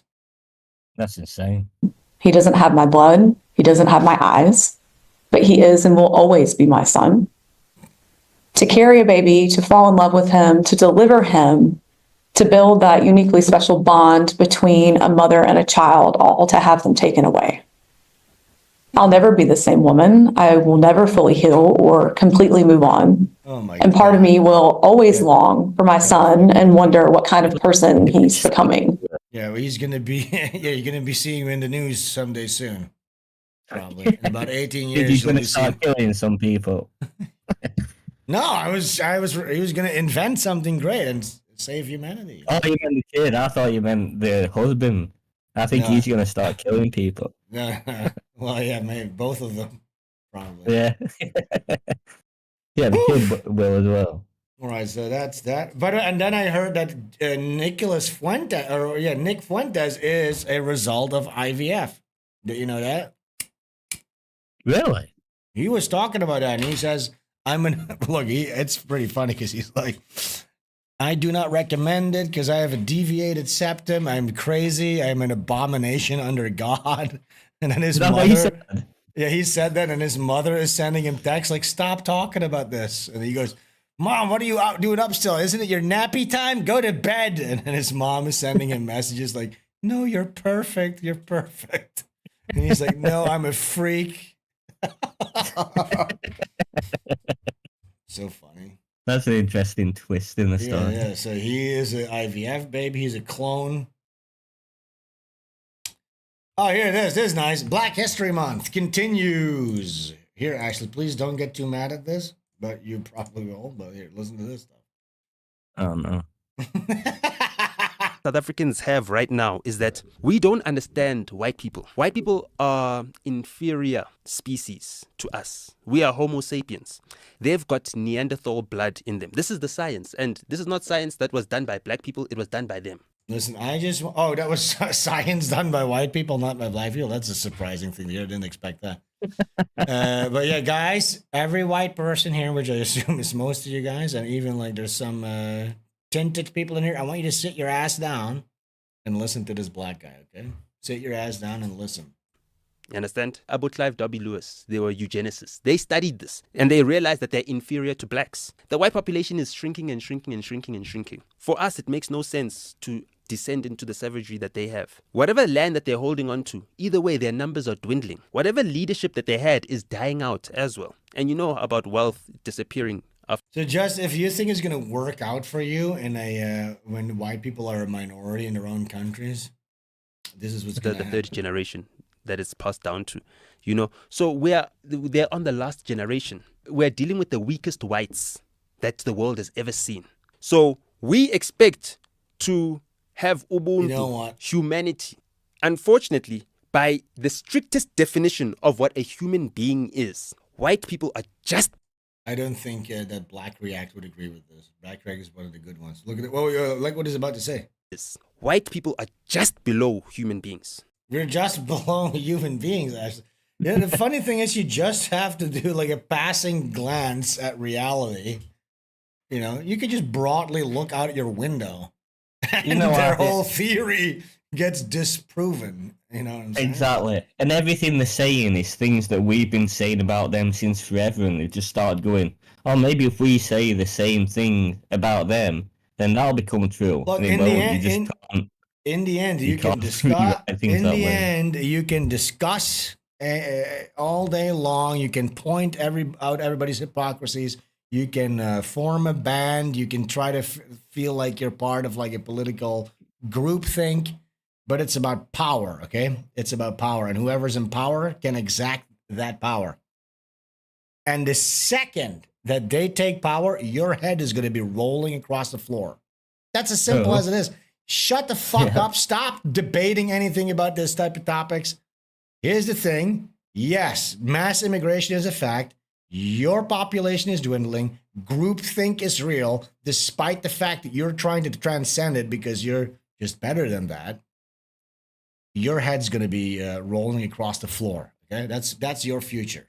You are negotiating with an animal, a wild dog that you're trying to train to be tamed, to be upo, who guards your house. You can never do that. So we're expecting Ubuntu from them. We're like, you stole our land, you butchered our people and everything else, and we just want justice. We're not out for your blood, we're not chopping off your heads, we're not doing anything. Why don't you guys... I hope China just takes over Africa completely and just whips them into shape, because That's the thing with black people, is you can't humble them. They're impossible, because they're so stupid.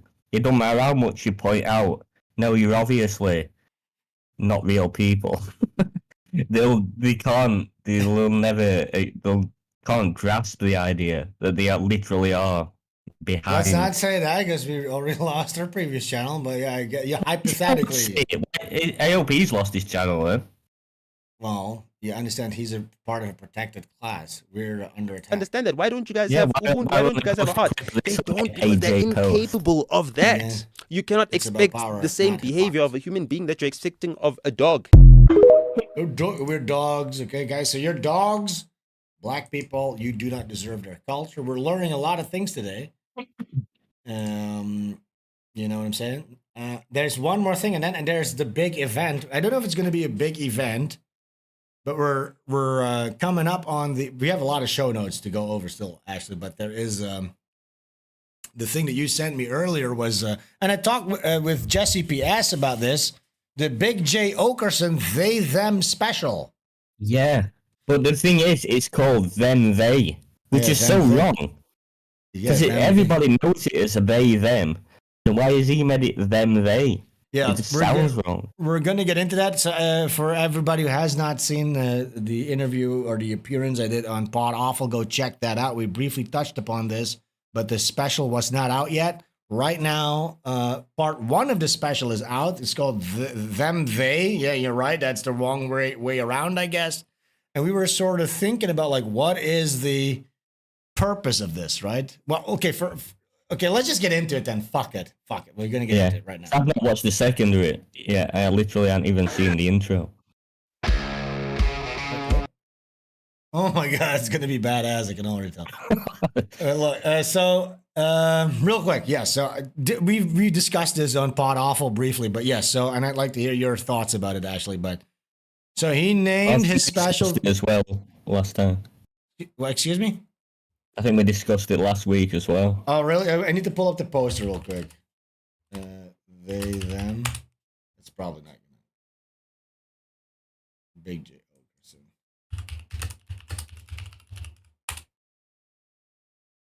I know that Louis J. Go. Oh, yeah, there you go. Yeah, but there is another one, though, isn't there? The one where he looks gay. Yeah, there. Yeah, so briefly to recap what we were wondering, because I hope all these questions are going to be answered. So he decided to call his special Them They, which of course refers to the whole LGBTQ movement, pronouns in the bio, and we talked about how first of all, it's like this.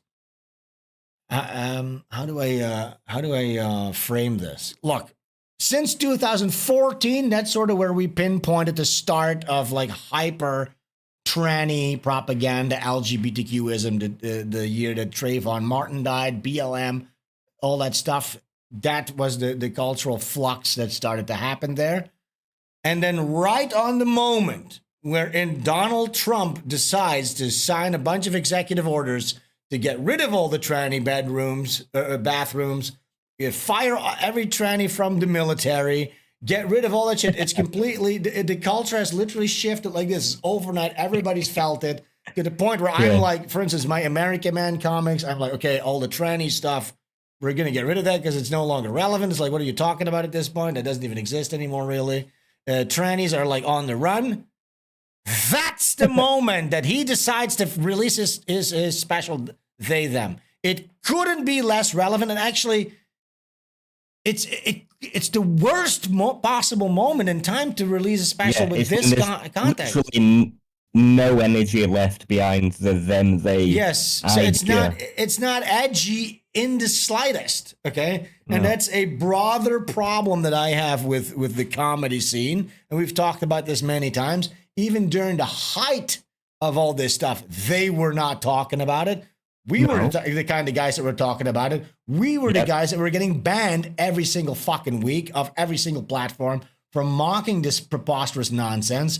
We shifted the goalpost to a certain degree to where now it's become mainstream. Everybody's now brave enough to speak out against this stuff. But it was... They've seen somebody else do it after it's been done by people who actually took risks. It was crickets from the comedy scene. And here's why that's so egregious. Because comedians they're the court jesters. They're supposed to be brave. They're supposed to talk about this stuff when it is dangerous to do. Even guys like South Park, we talked about this on Pod Awful too, they were too scared to talk about any of this shit. They came up, their hardest criticism was PC Principal, who was a white guy. Yeah. What a muddled message that is, you fucking faggots, pussies. So all that shit is, it's over and done with. And now all of a sudden he does this. Now we were talking about like, what is this exactly? We were thinking about, so first of all, this special is cut into two. He's releasing one special now. And then for some fucking reason, the second half is going to be released in April or whatever. I forgot what it was again, Jesse? In April, I think. But so, and again, I personally think that this is the way this went. His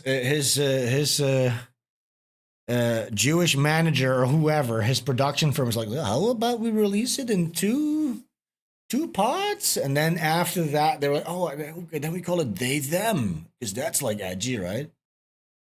Or something like that. It has to be. It's something stupid. Because here's the thing: usually you would call your comedy special, the name of the special would be a reference to some sort of a through line or theme or the armature, the connective tissue of You would assume, yeah. If he's actually created a real show that people have paid for, he should have made that seems to almost go. It's so obvious. Seems to go without saying. You name your special after what it's about. Okay, so I'm going into this assuming that it's going to touch upon some of these topics, but this is a crowd work special, which you would think is not directed. Now we talked about this again. Also, powerful plot behind how can unless you just crowbars of them they into you work in a factory. All right, how about them they? Yeah, so I don't think. Look, here's what I think this is going to be about. It's going to be like, hey, dicks, pussy. Knowing Big J, it's going to be about pussy. It's going to be about dicks. It's going to be about balls. It's going to be about sucking, fucking, and then he's going to make fun of like interracial couples and about maybe a couple of Jews in the crowd. I fucking hate crowd work. That's what it's going to be. What is your predictions? Dicks, cocks, pussy, balls? Yeah, the same old shit. He's sat on a stool because he's fat and he thinks it makes him look cool. And he has like his manicured eyebrows and he's going to laugh like this. Oh, yeah, so how's your fucking balls hanging over there?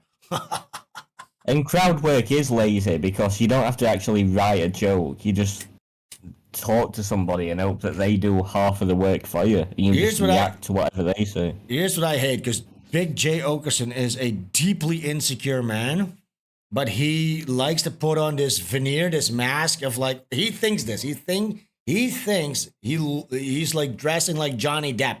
He thinks he's like a bohemian artist type of guy, like an eccentric. That's what he thinks, but he just looks like a gas station bum, like somebody that's walking in. You know what I'm saying? He has no style at all. That's not what he comes across as. And it's like this schism in the way he thinks he comes across. He's trying to bury this, and that's why he laughs all coy, like, oh yeah, eat any pussy lately? He's like, trying to, but it's like, I see the fear behind your eyes. I see how scared you are. Okay, let's just press play on this and let's see what happens. So this is super badass. He has a joint. He has a glass of, what is this? Some kind of a spirit. Whiskey, probably. This is just water.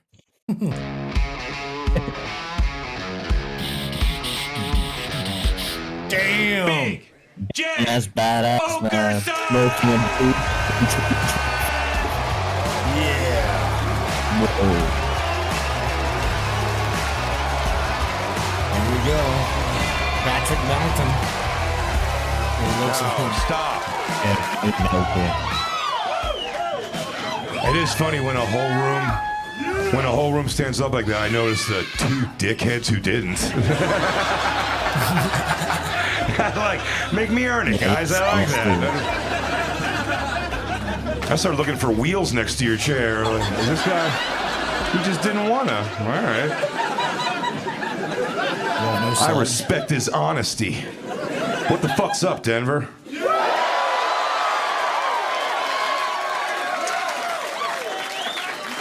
I trust you've been freezing cold since I last saw you. Wait, look at these. Look, I know what he's going for. Okay, how can I need to show you this. So.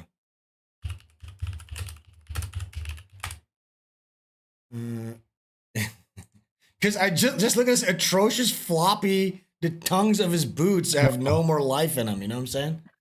I just want to show you what.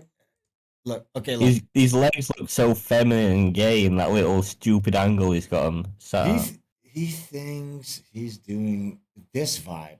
That's what he thinks. Wait, this type of vibe. That's what he thinks. Honestly, with like old work boots.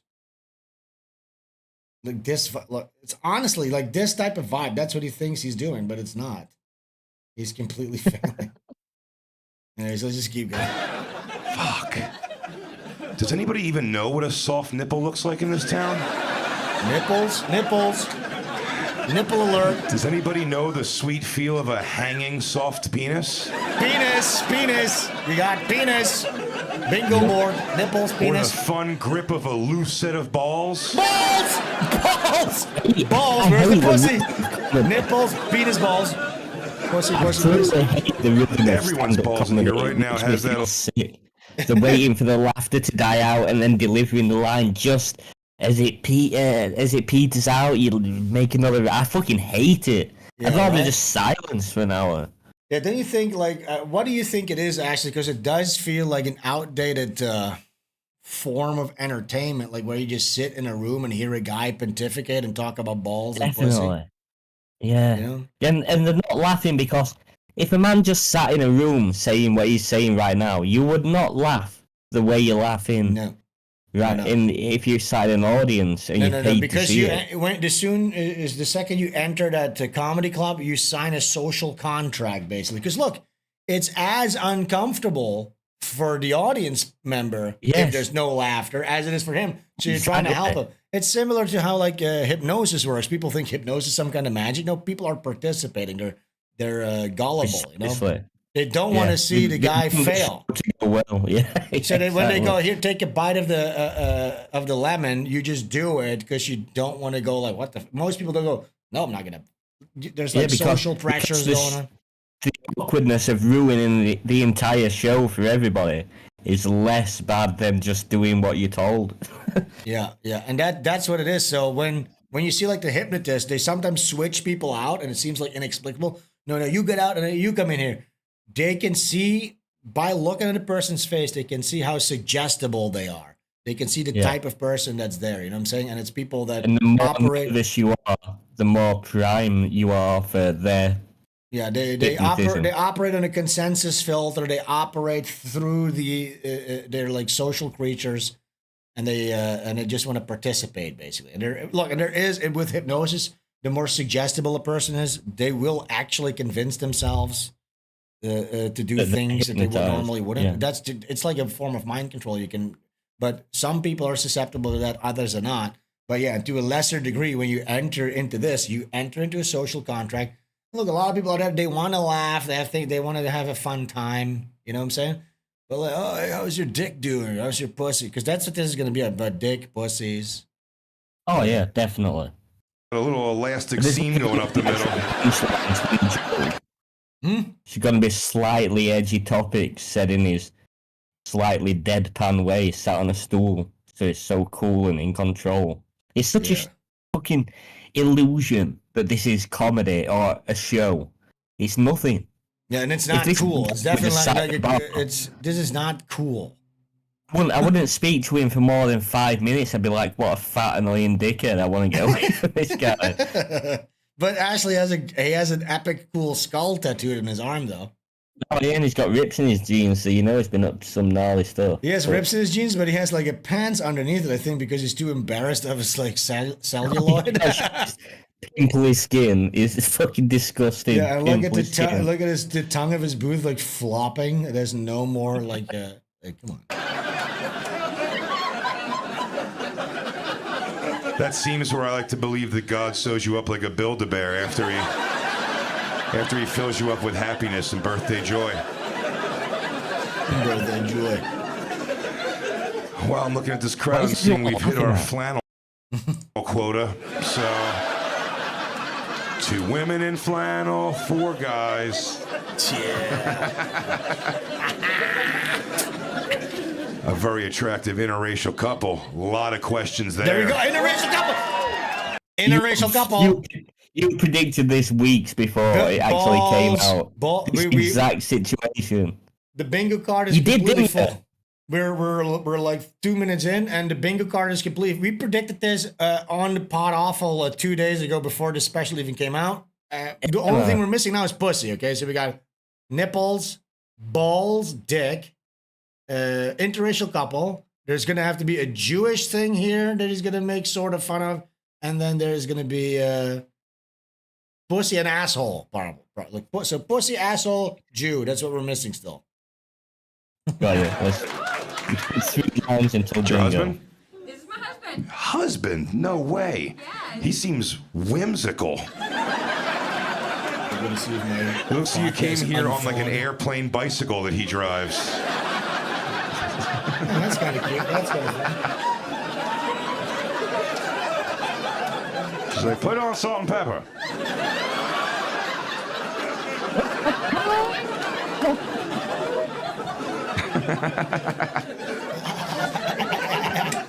Where did you two meet? Tell me everything. What's he? Aviation school? You're both pilots? No, mechanic school. Aviation mechanics school. You're both airplane mechanics? I am. We work in aerospace. I'm a project manager in aerospace, and he's We love our blacks in aerospace. I got some show notes about that too. I thought you guys guessed people's weight and age at a carnival.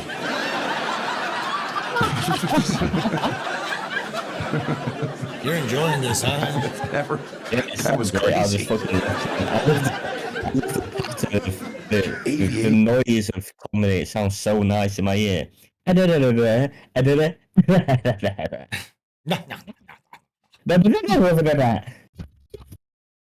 what it sounds like to me. Wow. That's not what I thought it was going to be. Yeah, it's basically like a rhythm or a tempo. And then everybody laughs. What he says, they know when to laugh because of the cue of the rhythm that's been established for about fuck knows forever. Yeah. It's not a joke. It's just a rhythm that is mastered. Yeah. It's annoying. Oh. Kids? 2. Really? I bet they're fucking weird looking. I'm just kidding, but they both went. Well, we knew the risks when we.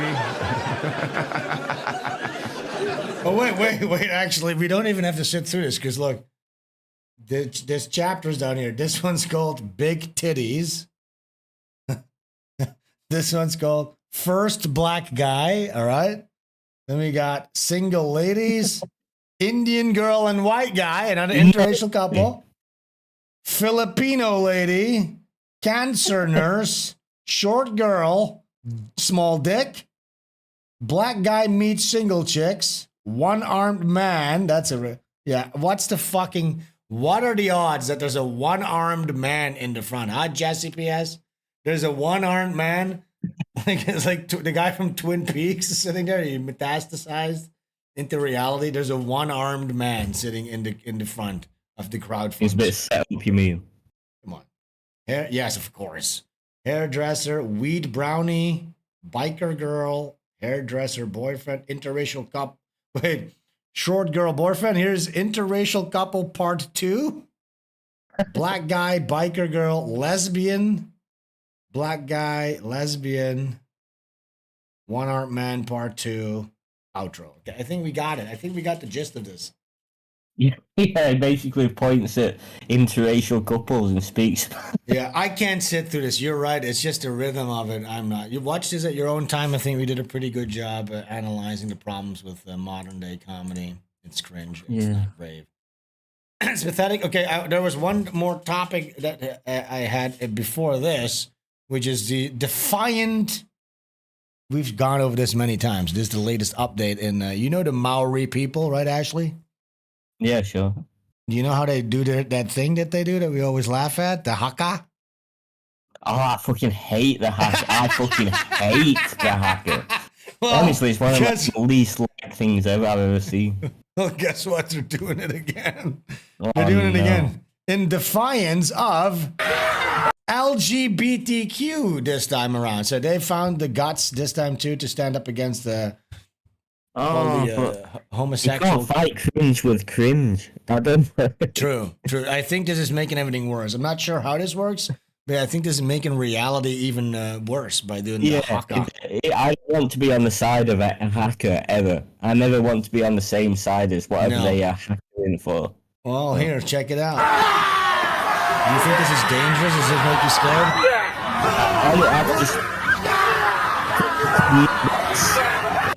The entire world lets them know every time. This is so cringe, guys. This is embarrassing as fuck. I remember in like 2010, there was like footage that released online of them doing that during a soccer match, and people were like, "Oh, this is kind of cool." It's like warrior Maui type of guys. But now it's so overly saturated. They're doing it at weddings. They're doing it in fucking. They're doing it in their parliament. They're doing it every fucking week. There's a new Haka video. It's like, okay, what is more cringe? Honestly, what's more cringe? Walking around in a thong with like you have like another man on a leash that's in BDSM. That's on all fours in like a leather dog suit. Exactly. That's pretty embarrassing. It's humiliation. At the end That's of pretty the day. embarrassing. But what's more embarrassing doing this? Blah blah blah blah blah. Like, how about have some sort of an argument, baby? You know? Look, it's literally like, imagine you see something you don't like, and instead of this is what liberals themselves do. So they met their match, right? So when Trump wins, they fold to their knees and go, ah! Or when you see like a guy that's doing like the gospel on the street, like, you must repent, go to Christ. A liberal will go like, ah! Ah! Like in their face. Like, this is what these guys are doing, and that's their culture. That's like the thing that they're known for in their culture is to go. It's the only thing they're known for. I think that's the problem. Is like nobody really knows anything about New Zealand. The only thing they know about is this cringe thing and that guy who shot up the mosque. That is literally the only thing. I know another thing. I know one more thing. I know one more thing. What? Lord of the Rings was shot there. Oh, okay. But that is, you're right, that's the three things that it's known for. It basically illustrates your point. Yeah. Okay, here you go. This thing, Ash, whenever you talk, I don't know if the audience catches this. Could be a Discord problem, but whenever I press play in this and then you talk, I hear like sorry, do it. Yeah, I'm just timing when I'm speaking badly. It's my fault. No, you're good. Okay, let's watch this one.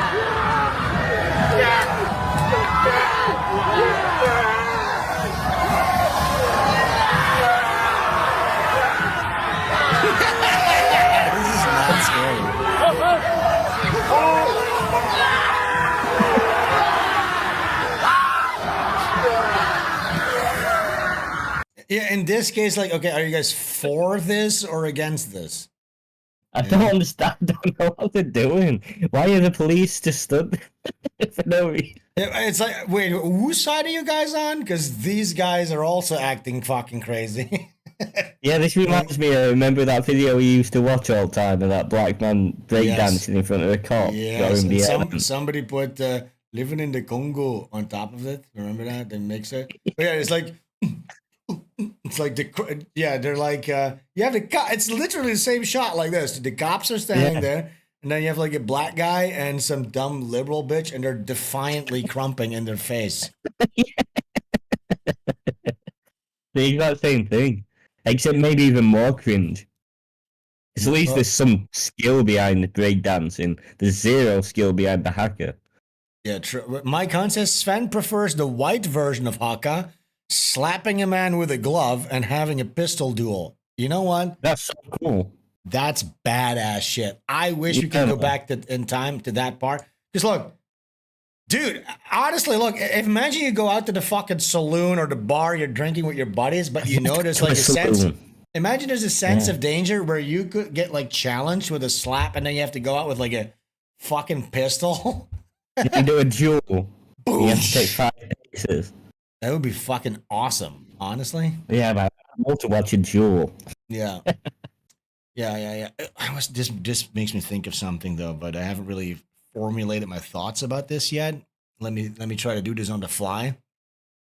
It's about video games and how it's pacifying men's propensity to violence, okay?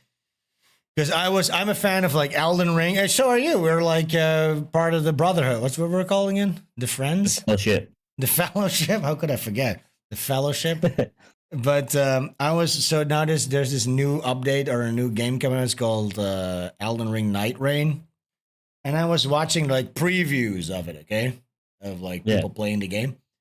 And so I was tuned into a stream and it's like a guy with 2 of his friends on the phone, 3 bros are on the phone. And they say, I started to notice how they were using like vernacular that you would use as if you were like in the trenches during warfare. Okay. So it's like, all right, boys, we're about to get ready. All right, boys. Like they were saying shit like that, you know?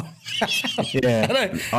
Preparing the troops. Yeah, shit like that. And then when they were gaming, okay, guys, You got to go to the front, come back, don't fall back. Here we go. Like that, like moral, like, you know, like your morale speech and shit like that. And I was like, and I was thinking like, this is what's happening. Like the game, look, I'm not saying video games are bad. It's fun. But when you go too far with this shit, I think the reason this is getting pushed so bad is because it is simulating and pacifying men's propensity to violence. And that's what's keeping them from revolting against the system, is because they get to do it over in a simulated fashion every single day. Every single day you're doing it. You know, but without the actual risks. And there is this need where you want to be a part of something, you want to fight for something, you want to seek adventure, you want to be in danger. And I heard it. I heard the simulation full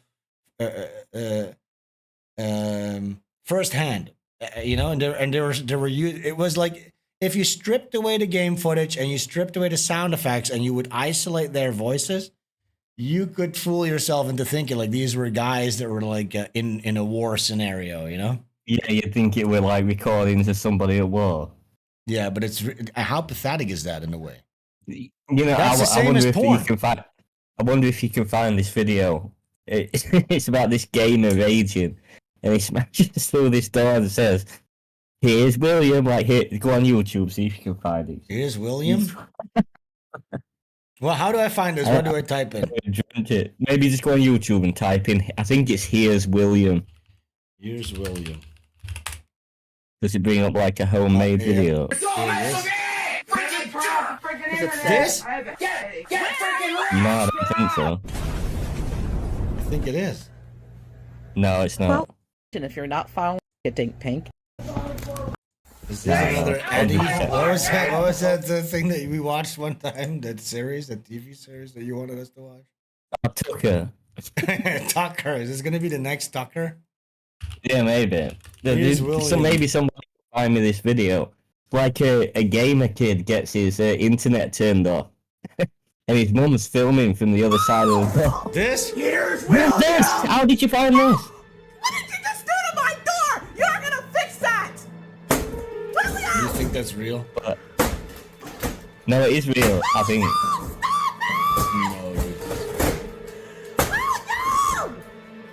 I see, it's way longer than this. It's way longer. I hate to break it to you, but this is not real. Oh. What woman was that? Come on! This is like Bam Margera's house. So it's not real, dude. Sorry to say. Everybody's saying you're fake as fuck. This is fake, brother. Yeah, aw, Ash. You got fucking bamboozled, dude. So let's finish this.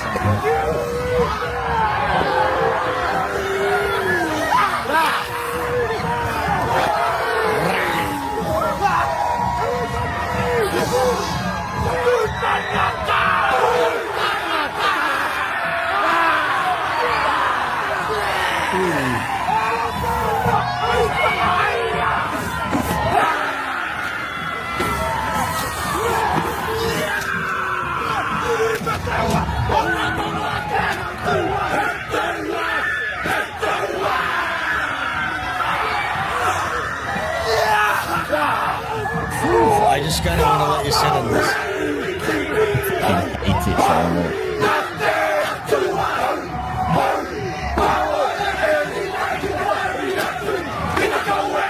All right, I think we got it. This is too gay. This is too cringe. I can work out what some are in white and some are in brown and some are in black. Yeah, there's some mixture there. I remember during that wedding footage, there was also white people and Aborigines together living in harmony. All doing this cringe dance together. I'm so glad that England didn't go. I'm so glad we all hate each other. Speaking of cringe, are you ready for Elon Musk? Hell yeah. Here he goes. Elon Musk had another appearance. This was at CPAC, some kind of a Republican thing, I guess. I don't know what that is. Oh, yeah, so what is the guy from Argentina again? What is his name again? The president of Argentina, who was also a Jew who had a nose job. Yes. Okay, so they gave him a chainsaw or something, but this is just such... Oh, yeah, Malay. Look at him. This is the chainsaw for bureaucracy.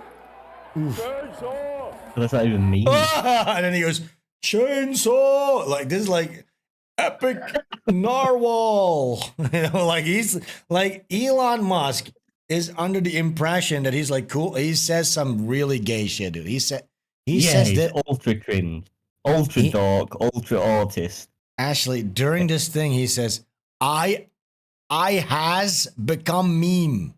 Literally, like, can I has cheeseburger?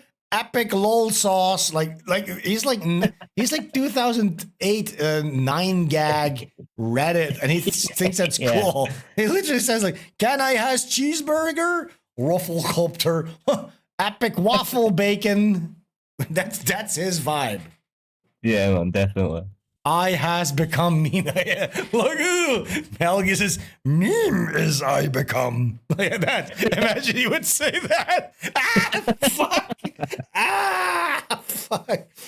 Awesome sauce. Yeah, he's like a 2000. He's become 2010 reaction memes. What is that? Angry dog facts or whatever. Yeah. Fuck. Remember we had this, what was it called? Reaction images or something? What was that called? We had like an animal, like, it was like pessimistic wolf or something. And he would have like things. Yeah, like, I do remember that. Funny penguin or something. Yes, like a boss. Advice animals, that's what it was called. Okay, let's finish this. There's a bunch of videos from this. Oh no! He goes, remember back in the day when you had like, what was that? That Bush guy? Jeb Bush. He lost the election for going, and we're going to take Pennsylvania. We're going to take Michigan.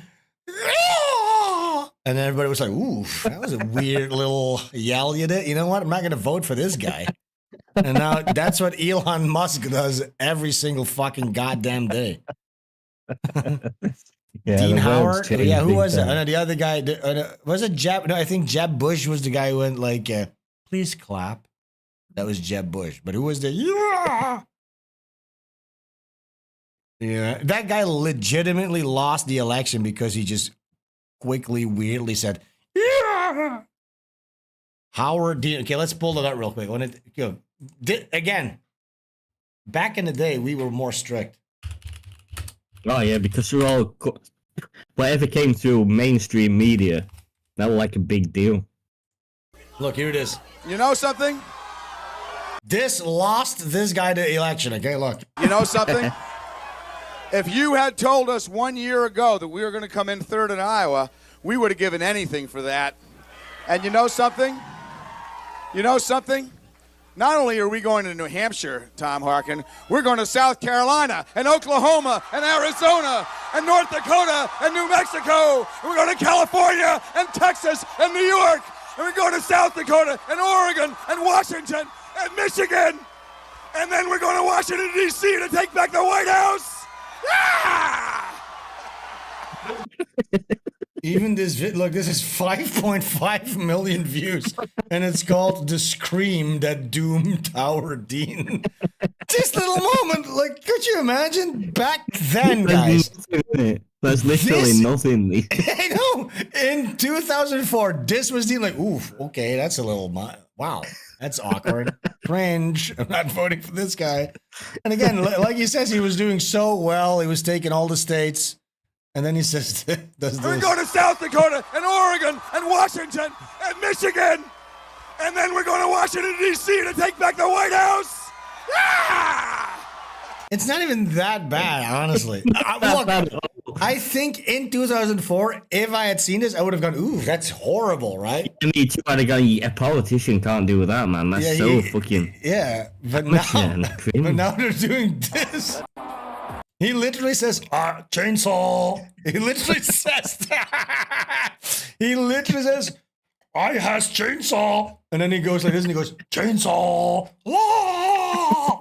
What the fuck? Now you might go, Elon Musk's, actually, Elon Musk's not a politician. He's the shadow president, okay? He's the president. Elon Musk is our president. Yeah. He's running a lot of shit right now, guys. Don't be fooled. Listen to this. This is the chainsaw for bureaucracy. Chainsaw!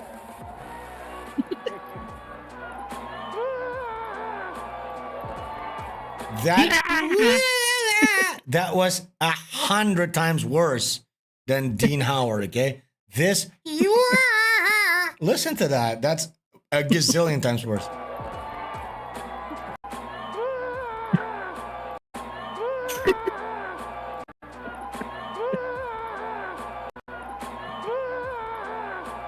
What the fuck? Wait, one more time. This chainsaw. Chainsaw. Bacon. This is the chainsaw for bureaucracy.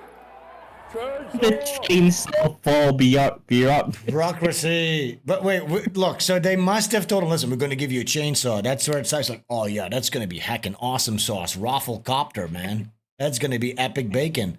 And he didn't think, okay, what am I going to do the second I get the chainsaw? Because I would have gone like, okay, so you give me the chainsaw. Am I going to like rivet and rev it and then saw through like something that says bureaucracy and I'm going to saw through it? Because this, we don't know how this ends yet. I don't know if we get to see. He's going to have to awkwardly now put the chainsaw down and then like down on the floor and then go, okay, what are we doing? Well, I don't have to. He has another option. He can start going, chainsaw. Yeah, he can go like this. Vum, vum, vum, vum, vum, vum, vum, vum, vum, vum. Then he goes, nah, just kidding. And then he puts it on the floor. Like, what is he? How is he going to get out of this? Because this is a trap, basically. If somebody gives you a chainsaw on a stage, you got to saw through something. You can't just go, oh. It's like Chekhov's gun, isn't it? Chekhov's chainsaw. By the end of the act, you've got to use the chainsaw. Exactly. But let's see what he does, because I hope he saw some. One more time, please. This is the chainsaw for bureaucracy. Chainsaw! Just like a child. Wait a second. What's happened? What? Something happens here, too. Because he goes, chainsaw. It's almost as if this guy didn't remember his cue to do something. Because he looks at him like, hello. Look, wait. Chainsaw for bureaucracy. Look, now he looks at him like, right? It's the chainsaw of bureaucracy, right? Look. Chainsaw, remember? He's like, chainsaw. Do you remember the cue? And he goes, he gives him nothing. And look, he gives him nothing. And then he just stands there like, hello. And then he goes, okay, never mind. And then he goes,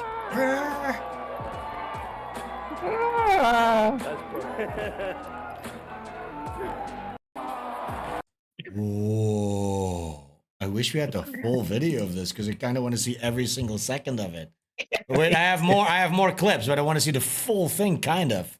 Because Can I grab it before you pull up the next one? Yeah, you go get your can. I'll read the chat. Oof, this is also really bad. Yeah, this is like, this is shout outs to Emily Yukis. She says,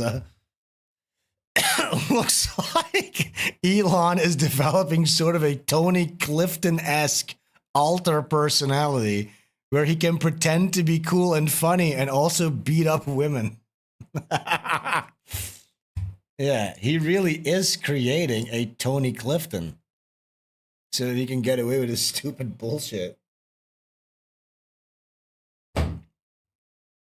Chainsaw bit my finger. Guys, everybody's gonna get epic bacon waffle sauce. Narwhal. What are some more cliches? Epic bacon, narwhal. Ha! Imagine having a dinosaur with laser eyes. Hacking awesome sauce. Like that type of shit. Millennial 2009.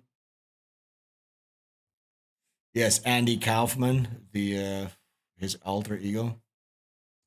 That's so Uber. Oh yeah, that's when they said, yeah, remember when Uber used to refer to something cool rather than the taxi app?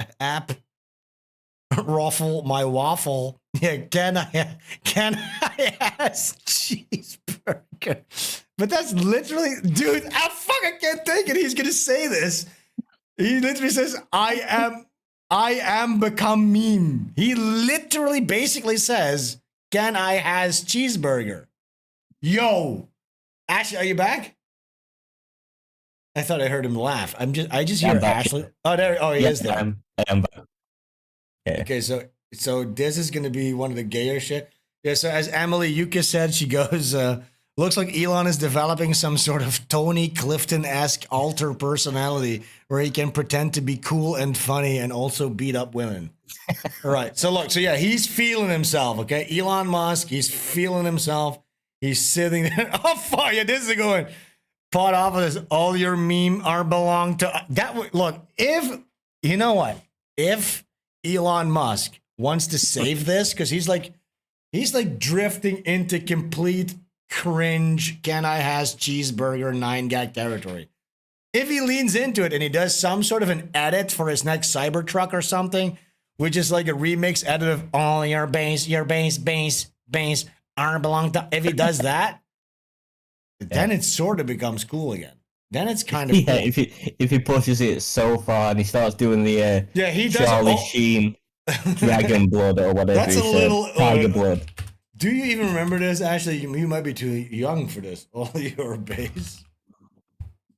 Let's see. I want to get the original song. Here, this one. I want Elon Musk to do this for his next campaign ad. Someone set up us the bug. We get signal. What? Main screen turn on. It's you. How are you, gentlemen? All your base are belong to us. You are on the way to destruction. What you say? You have no chance to survive, mate, your time. Ha ha ha. This is the song, right? Oh, base, your base. Damn, the sound quality was such shit back in the day. All your base, all your base are belong to us. All your base, all your base. This is like a little. Belong to us. I've never seen this. It must have been before my time. You have not seen this? This is probably like, this might be like 2006, 2004, 2003 maybe. I'm gonna go 2003. I was probably like, I was like 15, I think. Game or something. This is like the first meme, basically. This is the primordial meme. This is where all memes came from. This might have come from, where would this come from, guys, back in the day? Newgrounds, maybe even? They were doing edits like this. 2002! Yeah, I think I was like 15 or something when this was like the shit. I had this on my, I burnt this on a mini CD. I had like a mini disc player. Listen to it. It is from Newgrounds, I think. But yeah, this is like, you didn't see this one, Ash? No, never. Yeah, that's like epic bacon sauce right there. Yeah, what if Elon Musk brings back epic bacon sauce style? Like, that's the new post. Yo, yes. It's not post irony. It's like we're going beyond post irony into pre irony, guys. We're going back to pre irony. Yo, we've done the full loop. We might, yeah, we're looping back and we're ironically gonna replay the best hits and adopt epic bacon sauce as if it's cool again. I'm ready for it. Let's do it. Here's the thing though, I shouldn't have said any of that because it makes so much sense. Because now everything he's gonna say is gonna be sort of like cool. Look, guys, it's not cool yet. Okay, what he's saying is not cool. No, but wait, this is not cool. He's gonna go. I am become. Wow, fuck! This is a defense contractor, dude. This is the shadow president. He's in charge of rockets and everything, and he's saying this shit. Look at this gay ass shit. Look. That was something. I am become meme. Oh, fuck! Wow. Look, you know what he expected? He expected this. Up, he goes like this. Usually, by the way, I said when you sit back on a stage in front of a crowd and you go, silence. You gesture your hands outward and you go, simmer down, bring it down. I'm about to say something here. And then he goes, I am become meme. There's a second of silence. He expected a massive uproar. He thought confetti was going to fall from the fucking ceiling, a standing ovation, but none of that happened. In fact, it was complete silence. And then he just kind of looks at the guy because he can't face the audience because he looks at the guy. And I think he repeats the line again. I am become meme. He probably thought about this before he come on. He was like, this is going to go so viral. This is going to be so cool. Everyone's going to repost it. It is going to be. It is going viral, but not for the reasons he thought it was going to be. Look at this. Yeah. That was something. I am become meme. Yeah, pretty much.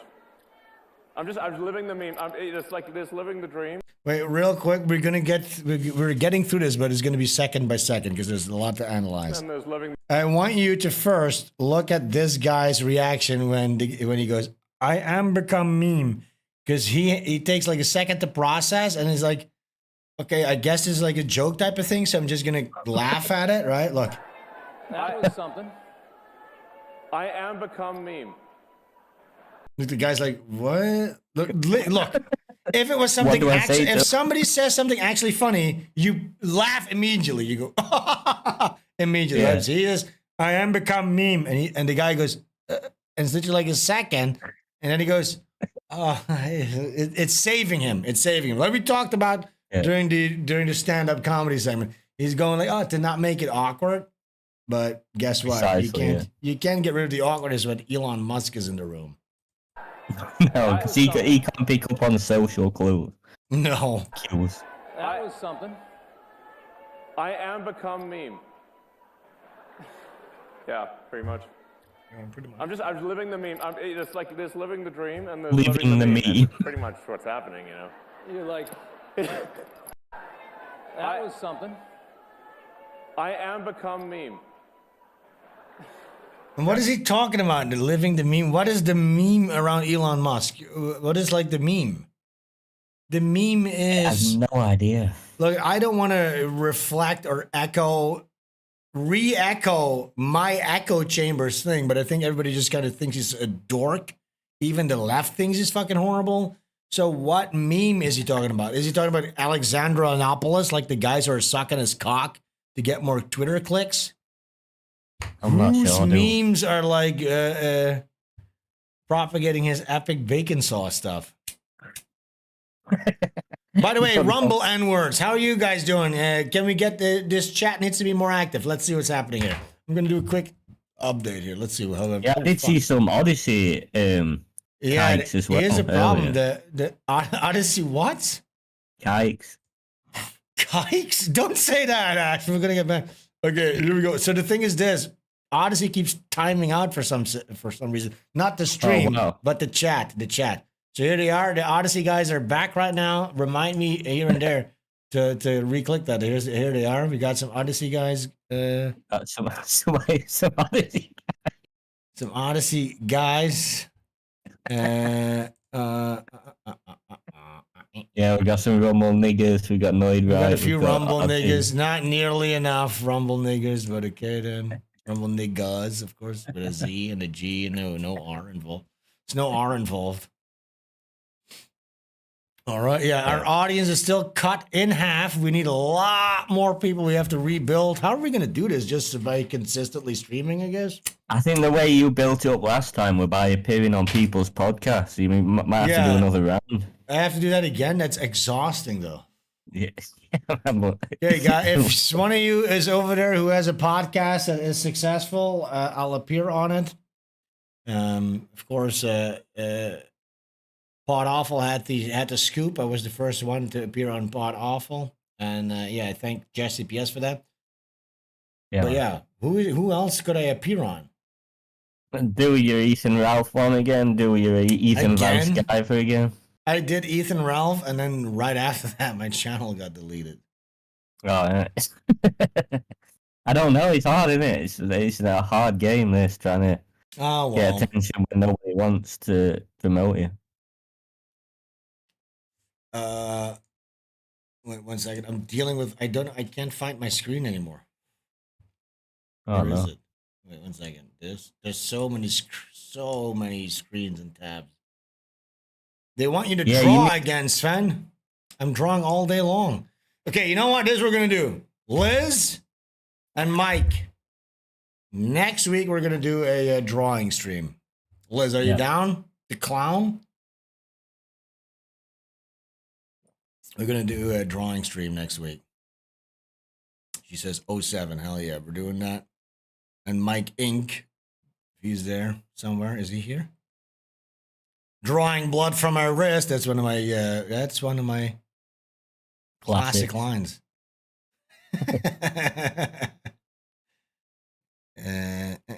The more screens, the more problem. Yeah, it's literally so confusing, and I'm getting pretty drunk, dude. I drank a 6-pack of bottles of beer, 6-pack. For people, it's hard to believe because I'm just such a badass, as I was telling you actually before the stream. Remember? Yeah, cool. I remember how cool it made me think you were when you told me. Right? Remember when I said that? You thought it was super cool. But yeah, now I've switched over to my badass other drink of choice. You know what would be quite interesting? Like I did all those drawing thing. Like we had what we were like what were my things called? Crime Busters or whatever it was. What the fuck are you talking? It's Crime Watch. Crime Watch and the other one. Imagine if I did all those, but we had 3 drawers where we had Liz, Mike, and you. And I had to get you all to draw a guy. Look, that'd be interesting. Look, first of all, I like that, but RT says Sven drinks beers. That's pretty cool. You see? Yeah, man. You are cool, man. You had lots of beers. Yeah, man. Yeah, you have no idea how many beers Sven's had. It's a lot. It's fucking basically badass. Like, you know. But I like that idea. Yeah. So you do Crime Watch and 3 of us, but that would require you to do some prep. And I'm not talking about the drugs you take for the AIDS not to take hold. I'm talking about, preparation. And Poctionary, yeah, that was the other one. Ecosystem. Yeah, I love that people remember stuff. Look, we can bring back some of that and then put a new twist on it. I would like to do that. Yeah, with 3 people, it'd bring a whole new fucking fresh vibe to the entire operation. I'll have to think about that. How would that work? So you say like, so we would just eat. Wait, how would that work again? You'd all draw one, and then I'd pick who's actually solved the crime. But I think the whole fucking point of it was that the chat guesses who is being depicted, right? Oh, yeah. How about this? Because we also had a thing where it was like a chimera or something where somebody draws the head, somebody draws the midriff, and somebody draws the bottom. Oh, yeah, that was How about we combine that with Crime Watch, and then all 3 of us do one part of the body, and then the chat needs to... How about that? Yeah, that'd make sense, wouldn't it? Let's workshop it another time. Yeah. No. For those of you who don't know what we're talking about, we used to have bits on this show where we would draw things, and Ashley would cryptically describe somebody who committed a crime or somebody that is in the news, basically. And we would do a police composite sketch, or I would draw that, and then the chat had to guess, and then the winner would win a Nokia N-Gage. Yeah. But how about this? I'll actually get Nokia, and I'm not gonna do that. Fuck that. It costs like $50 to ship. Just for a meme.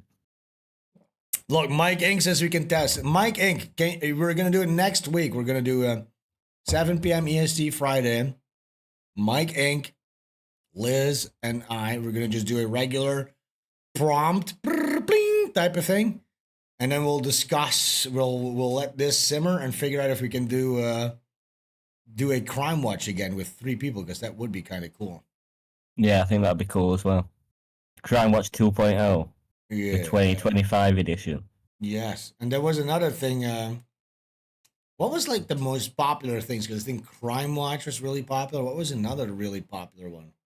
Art improvement, where we go to Twitch streamers improve their art. Yeah, but I feel like art improvement got ruined because Twitch's search algorithm got fucked. Oh yeah, Sven versus Yeah, but Sven versus Ash was Sven versus Ash's Battle of the Bits, and that was us inventing new bits. I don't know if we're gonna do that. No, we ain't. I think we're a bit too old and pissed up all the time to do that anymore. Yeah, we're too old for that. We're not. We were young bucks back in the day, but we could do a Sven versus Ash. Like back then.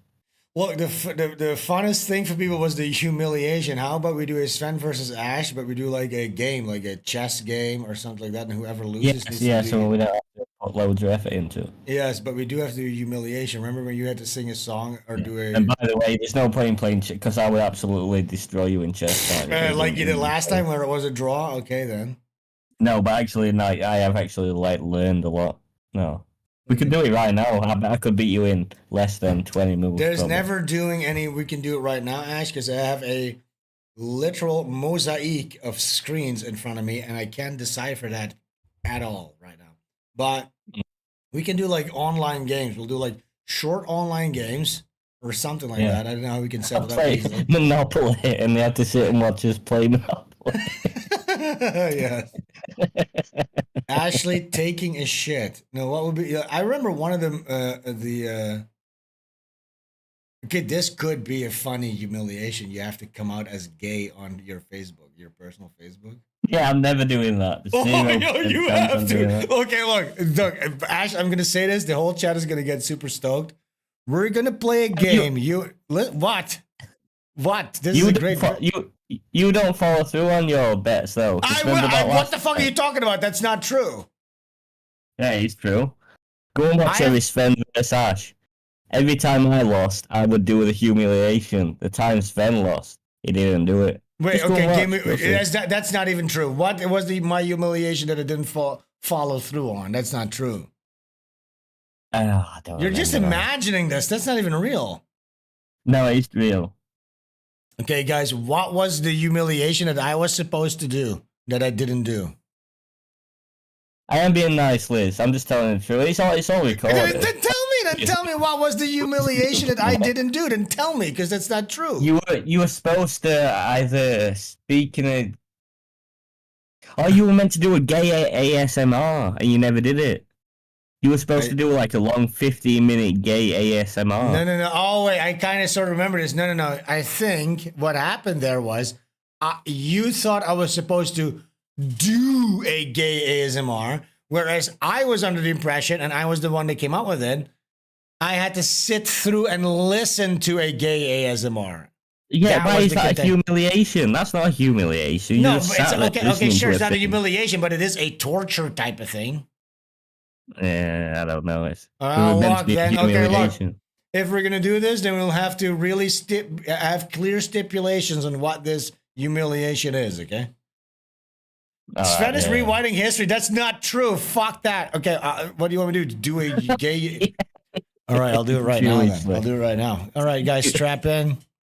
Yeah, do you gay ASMR that you owe everyone? Hey guys, I hope you're being really comfortable right now. I'm sitting on my knees in front of you. Please take your belt off. All right, lower your pants. Bend over. Wow, that's a beautiful asshole you got there. Can you make that pucker for me? Wow. Yeah, I think you've earned your thing. What do you mean? No. Shut up. Are you into it? Shut up. Just listen to it. Yeah, I'm into this. Okay. Show me your butt. Show me your gay butt. People are saying you're making me blush. Let me put a finger in your bung. People are going, shut up. All right, I did the gay thing. Okay, now here's what's gonna happen. The next humiliation for wherever you. We're gonna play an online game. Here's what we're gonna do. We're gonna play an online game. We're gonna set up. It's gonna be a random wheel that picks the game, so that we cannot practice the game and become really good at it. Okay. Okay. Yeah. So like, it's gonna play the game. Then we're going to set up the game. But here's the problem. That you have your laptop. You need to set this up so that we can actually play and stream a game, you know? Like, imagine it's like like some Steam game. I don't fucking know what it's gonna be. Something, you know. FIFA or something. It could be FIFA. It could be FIFA, but it's probably not gonna be that because that knowing you're a fucking English chav, that's what you've been playing your whole life. But I played a lot of FIFA. Whoever loses has to come out as gay on their personal Facebook. Yes, that's the humiliation. No, and here's the thing. You might win. And here's the thing. I'd love it, but I'd love you to do it. I'd love it. But you're that's why you have to win, dude. Get good. Let's see what the list of games then. Yeah, what's the fun of a humiliation if it's like whatever? Yeah, this is horrible.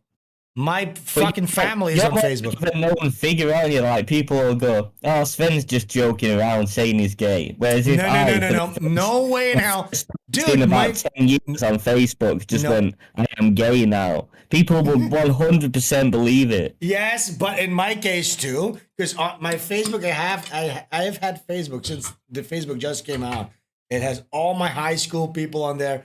If I look, and here's the thing. The chat's gonna write the coming out message, okay? The chat will write it, so it's gonna be as brutal as the chat wants it to be, but it needs to be realistic and embarrassing. And then we just have to copy paste that, and we have to see the reactions. You can't immediately delete it. There needs to be stipulations. It has to be on for 24 hours. 12 hours. It has to be on for 12 hours. Look, somebody says this, and they're right. Look, somebody has a point. Guy says, yeah, it's unfair. So many people already think Ash is gay. So, yes, you see?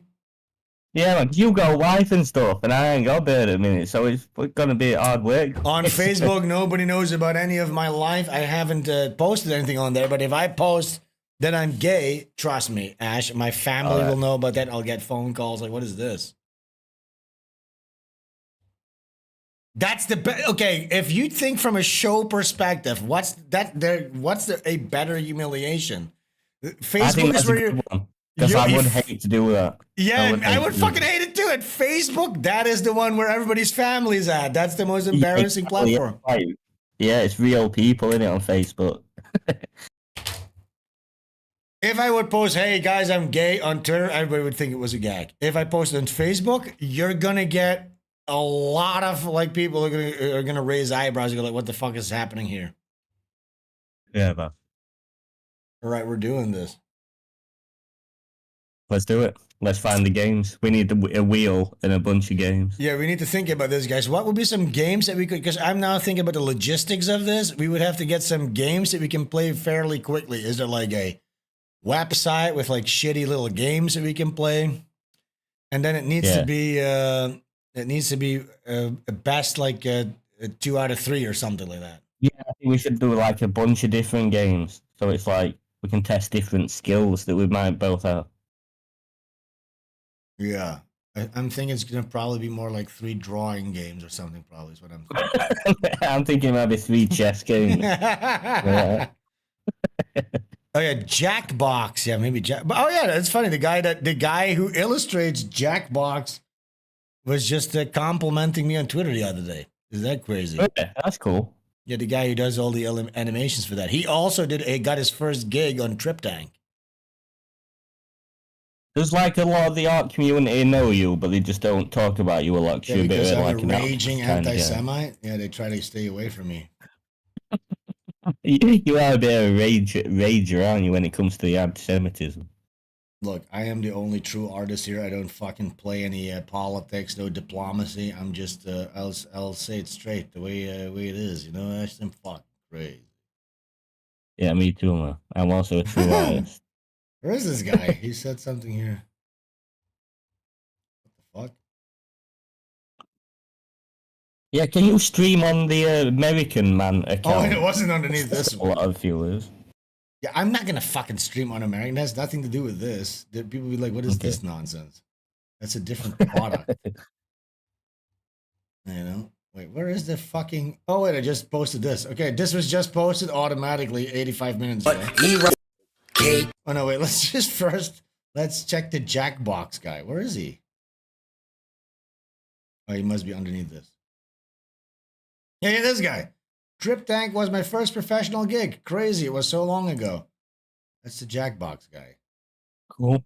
Yeah, so we're gonna play Jackbox, and we're gonna basically taint his name, his good name, with our.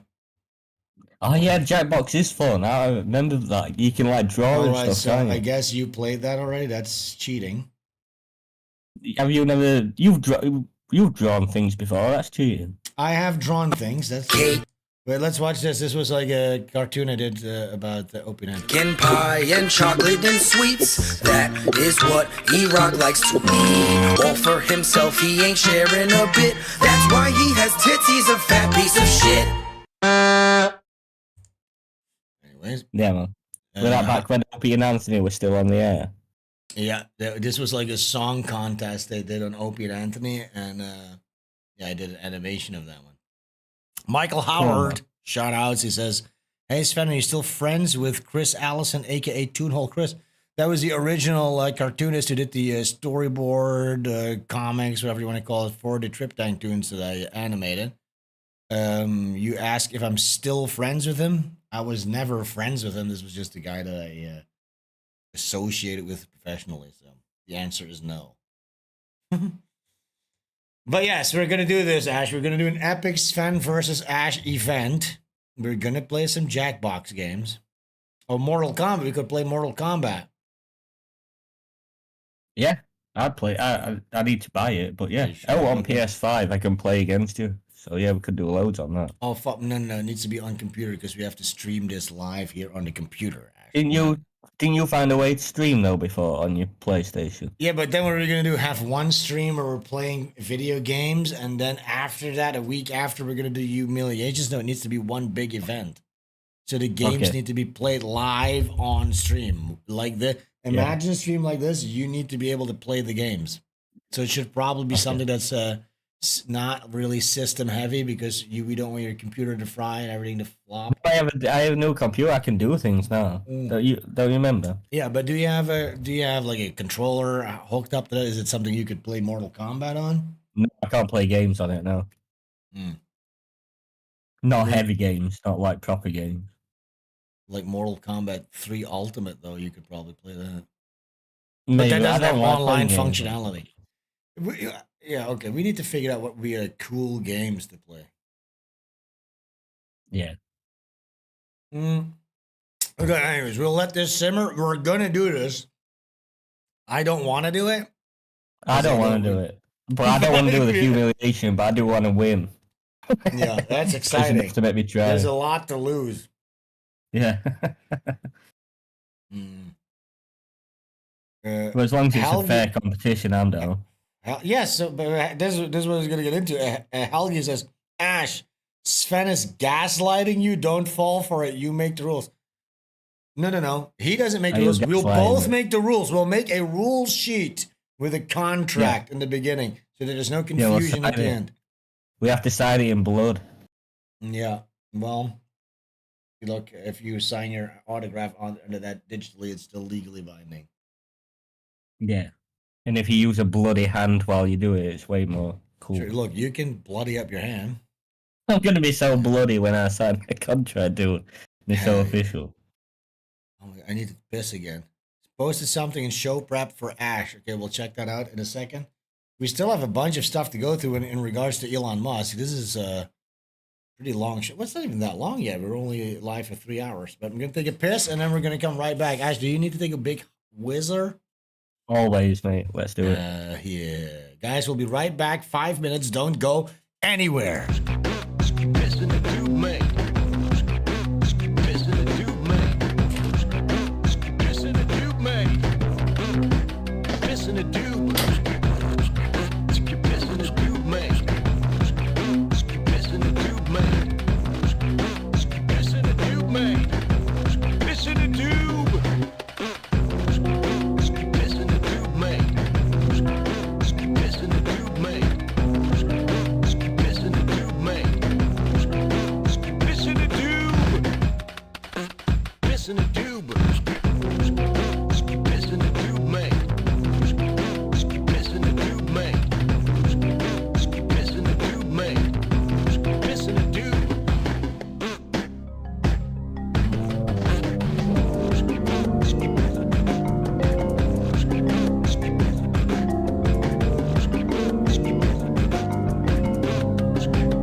Guess who's back?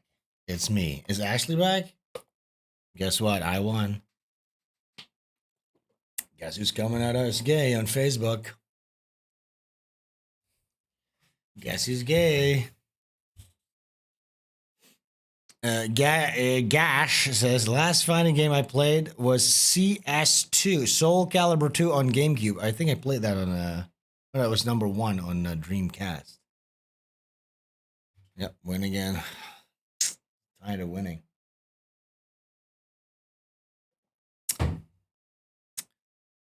Andrew made a fantastic game. Come on, let's not all turn on. I want the rooting to be 50-50. Well, actually, I don't. I got to be fair here. We got to make it accommodating for both players.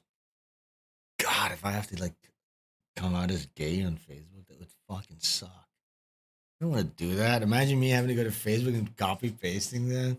I did that to a friend of mine, by the way. This was in 2012. My friend, I won't mention his name. This is when I moved back. I had moved to like a different city for a couple of years to Eindhoven. I was there for like 4 or 5 years, and then I moved back to my own area where I grew up, and I got like a big apartment at the time, and I would always have like my friends over. We were partying. Like I was like 25, and we had gone out fucking partying and shit, and I had like 3 or 4 friends sleeping over at my place. We were crashing out, and it was like 7 a.m. or something, and a lot of my friends were already, we partied all night long. They were already crashing on the couch, a guy on the floor, stuff like that. And me and one of the guys who were up last, I grabbed my friend's phone. I'll just call him E. I'll call him E-Rock. Got my friend E-Rock's phone, and I typed out like the most real. We were literally working it out. Like, okay, what should we add? Oh no, add this. Like, we had all the time in the world because my friend was sleeping, and so I typed out this whole gay coming out message, and it was like, listen, I understand it. I don't care anymore. I've been uncomfortable for a long time. You might have noticed this. Like, it was really like realistic. And like gaslighting to the audience, to like his family, like they might have noticed some things, and now that's all going to be explained by him being homosexual. It's not talking about me. No, I'm talking about how I did this prank once to my friend really quickly. We went to a party. They were crashing out at my apartment. I grabbed one of my friend's phones and I did a gay coming out message to Facebook. Okay? I'm still in the process of telling the story. So we typed out this super long coming out story thing, posted it to his Facebook, then turned off his phone, put it back to where he left it, and then we went to sleep. Now, I woke up that morning, or like hours later, because you need to understand, we went out, we got back to my place, and it was 7 a.m. when I posted this, and we slept until like maybe like 4 or 5 p.m., you know what I'm saying? So this had a whole day to simmer. People were just waking up when I posted this message, okay?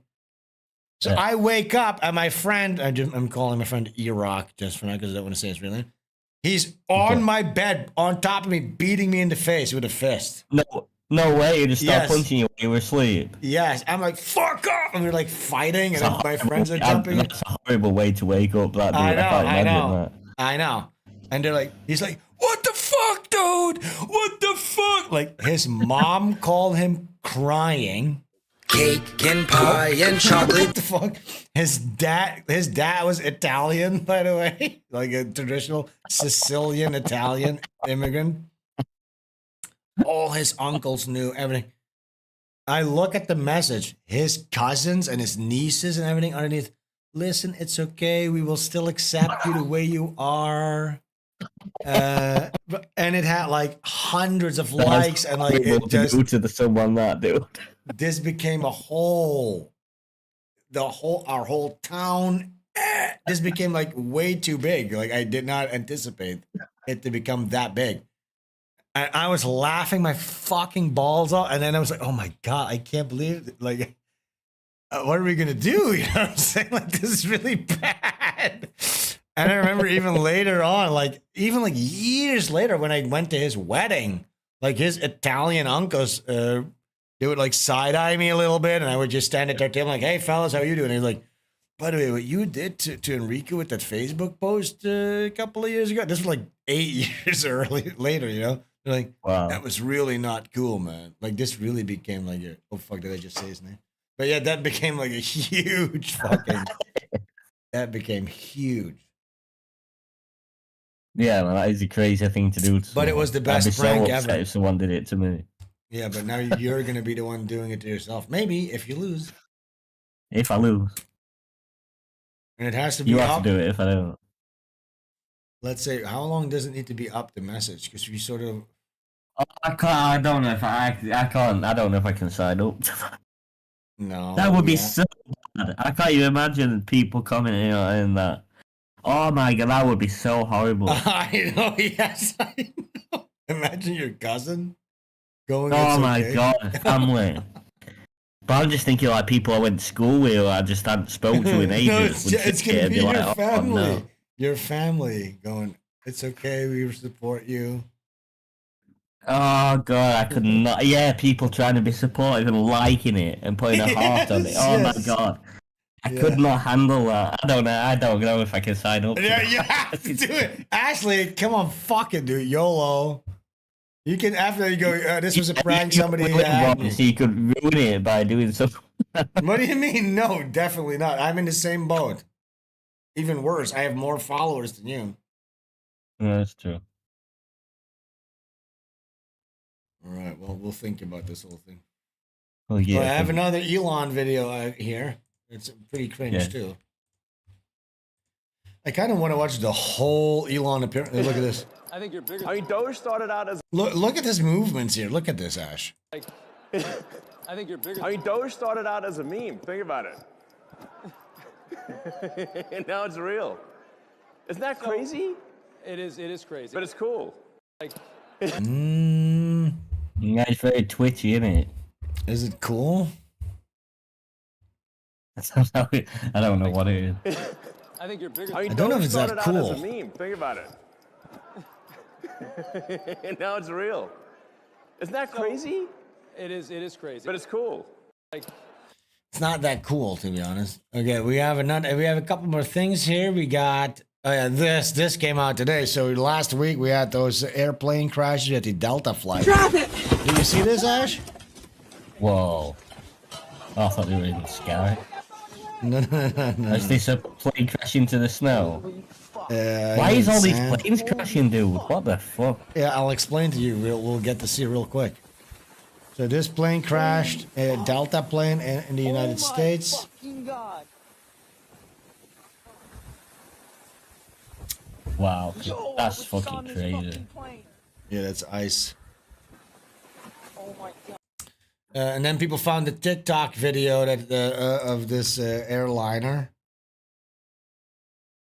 Did somebody say slave? No. Did somebody say? And then he goes to the pilots. Slay? Oh, it's in Canada. Okay. Did somebody say slay? Slay? Yeah, Canada is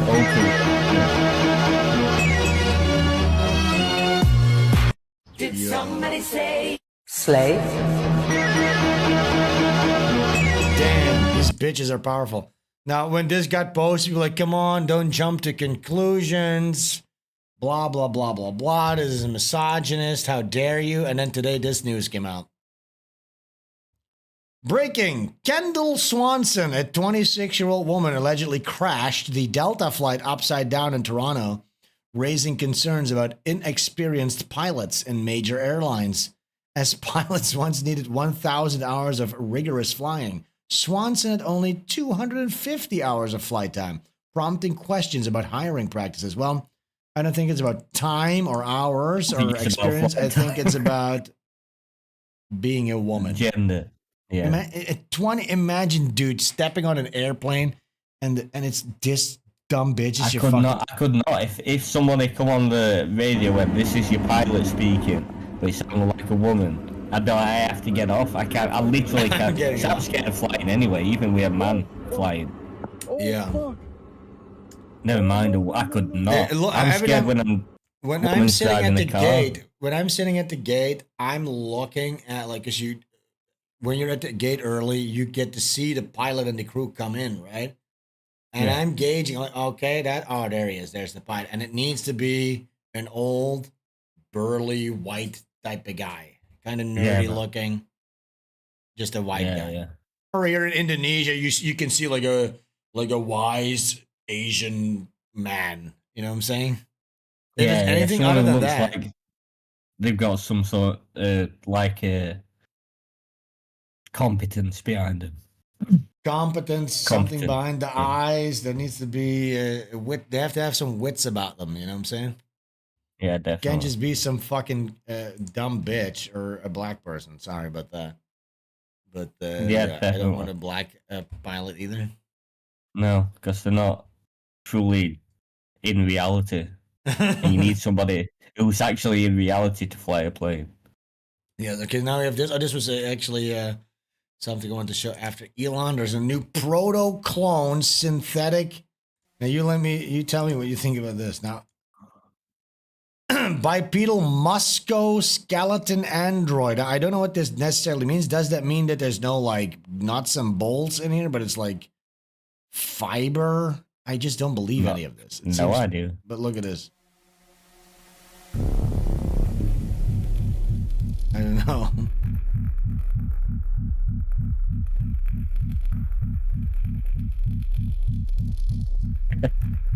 Clone robotics.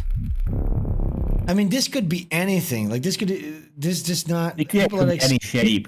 Good. So it. No, but people are like very scared about this. But this just doesn't even seem like anything competent. No. Not doing anything. It's dangling from the ceiling. It does look like it's in pain, but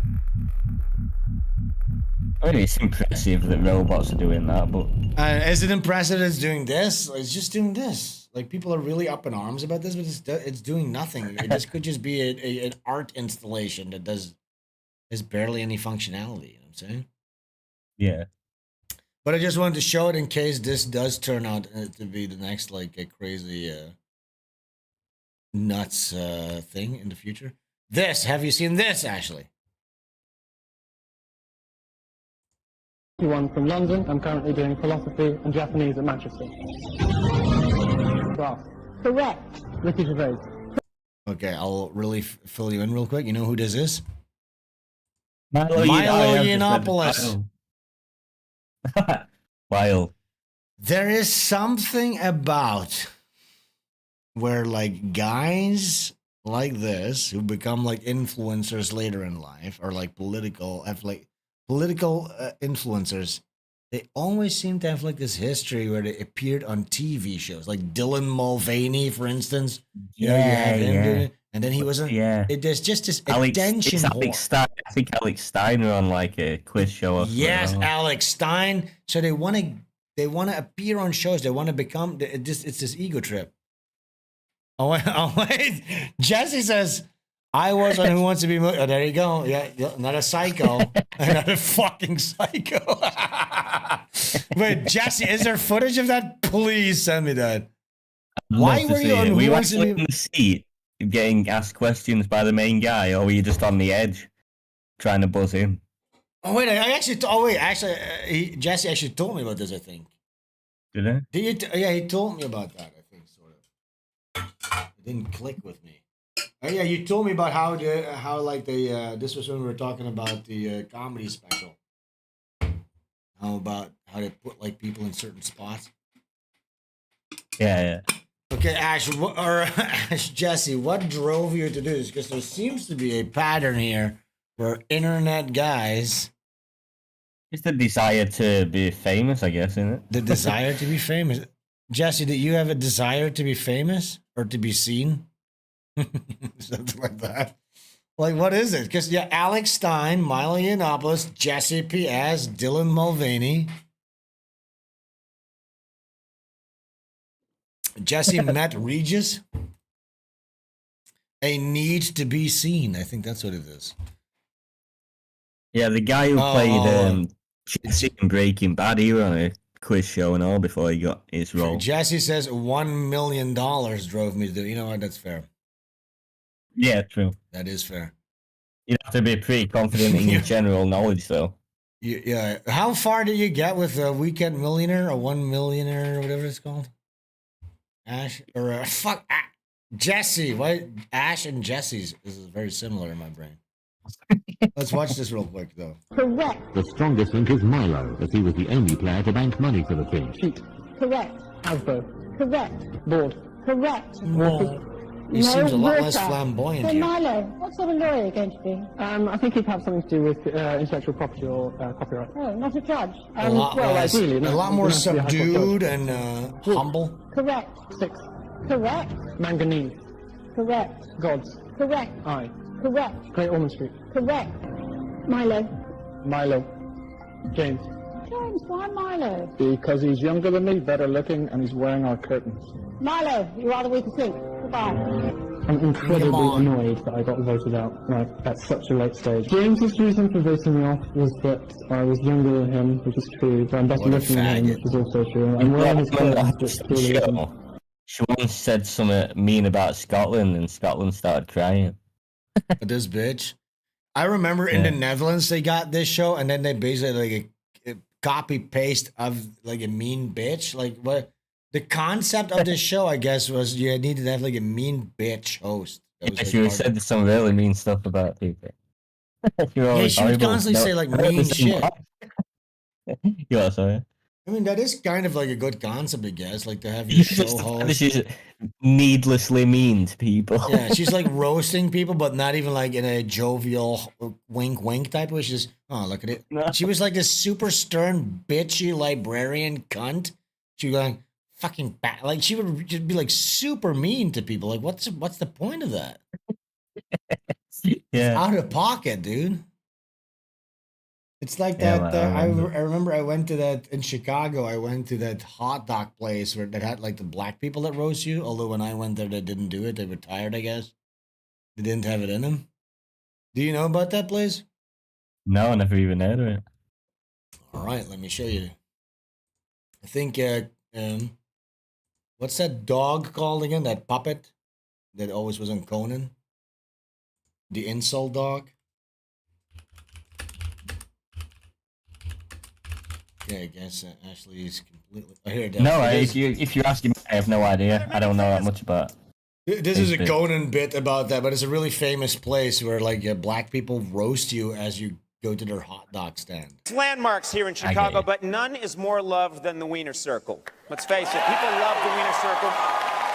People go there for the Chicago hot dogs and also for the extremely hostile staff.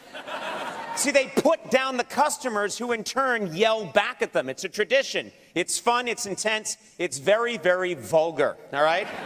We thought as an experiment, we would send to the Wiener Circle the nicest, most polite person we know, Jack McBrayer of 30 Rock. Look at that face, such a nice guy. This is cockatude. We wanted to see how Jack would handle this incredibly abusive environment. Here now is his report. What the hell you want to eat? What the hell you want to eat, nigga? Jesus Christ. Put your midget at $35 plus my tip. Help us get out welfare. I'm starting to think this was not really a concept, but this is just the way these people Just some act. very rude. It's like, oh, come on, we're having fun here. This is all part of the cockatry. This is cockatry. Yeah, it's like a way to like rebrand the worst aspects of your society. Go like, look, this is actually fun. Yeah, to get spoke to like shit. It's great. Yeah, and the black people were like, what the fuck are you talking about? No, we hate you. Step up, you game bangers. Hey, Conan. I'm here right outside the Wiener Circle. Thanks so much for sending me here. I'm real excited. I've heard great things. Sat it looks here like and there's a had lot a going hot on dog. there. So come on, let's go check it out. You didn't do that cheap, or did the sleep? No, they didn't do it. I was like, I wanted to have like a shouting match with a black woman, but they just gave me my hot dog, and they were really low energy. And it was very nice mid. hot dog, though. Very mid. I had an experience like this at an airport in Philadelphia, though, where I went to McDonald's. Literally, I went to the counter in a McDonald's at the Philadelphia airport, and the bitch-ass black woman, she wasn't even a woman, she might have been like fucking 18 or something. She's like, "What do you want?" Yeah. I'm like, "What do you want?" I literally, I'm like, "What?" I clutched my pearls, was, oh, excuse me. Used to people going, "Hello, sir, what would you like?" Yeah, what the fuck? Like, holy shit. I've had some rude service in my day.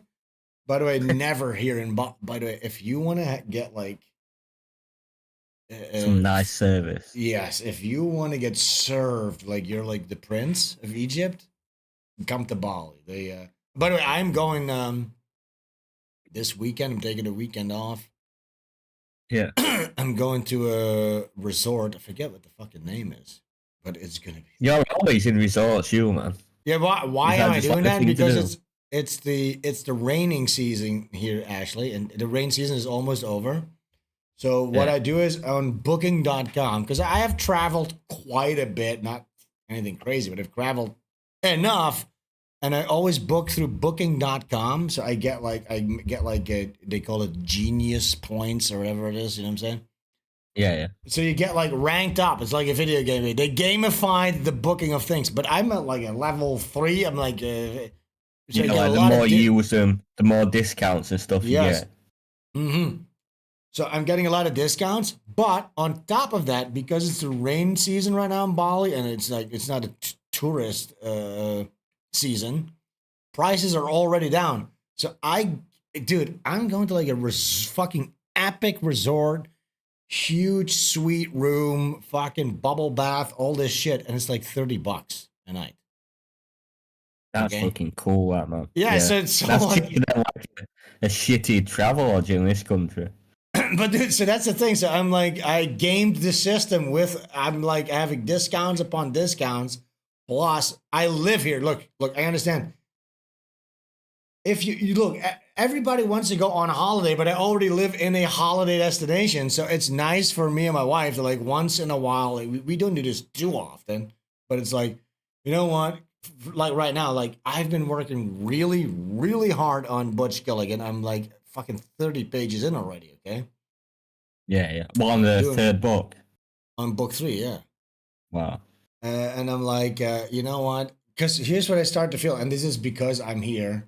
I'm like, all right, I could use a break right now. I could use a fucking shoulder rub, massage, and all this shit. Let's just go away for the weekend. Boom. And it costs nothing. And you're literally in like paradise, okay? When I'm like in Amsterdam, I said this before. When I traveled here to get like because the times didn't really work out, I had to get like a hotel room at the airport, around the airport in Amsterdam. Yeah, I paid $130 for my hotel room. Fucking hell. And it was a pretty okay hotel room, but it's nowhere near a resort. That's a lot of money. Yeah, I could not be spending that just to sleep somewhere. But you got to do it because there's no other options. That's just the average price. You know what I'm saying? And then here you pay like $30, and not with granted with a bunch of little discounts and stuff for like a resort, like a beautiful paradise place. Sounds great, man. Yeah, man. Yeah. And if you want to see stuff like that, go check out my Instagram. I sometimes post some pictures and stories. I might make a little comic book, just a short one. Really? Yeah. Well, why are you scared of the competition? Yeah, I am kind of. What is it? You're gonna draw it? Yeah. You're gonna write and draw it? Yeah, it's gonna be a bit like a Chris Chan level kind of thing. Okay. No. No, I'm into it. Actually, do it. Will you have a look at it? I'm into it. Wait, what is it? If I want to edit it? No, we have a look at it. But yeah, if you want to draw, if you want to redo all my drawings, man, I'm down with that. No. The charm's gonna be. This needs to be an authorship. But what is it about? I'm interested to hear about your comic book. Remember that arse superhero guy? Ass? Who could use his arse to fly? Okay, that guy. I'll just do a comic about that one. All right. How many pages is it gonna be? As many as it takes to tell the story. All right. You've written the story. No, I have a concept. Right. Well, we're going to be seeing this maybe in 2020, 30. What if I'll actually do it? I'll find a way to do it. I don't know how to use all like the software. Okay, look. Have you heard about what's that guy's name? One, the guy. Do you know One Punch Man? Bill Burr. Exactly. His drawings were shit, weren't they? And he's the original creator of that. Okay, wait.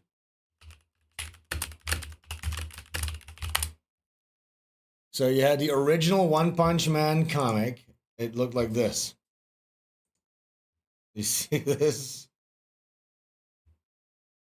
Yeah. Terrible drawing. Wait, maybe there's a I could probably draw that good.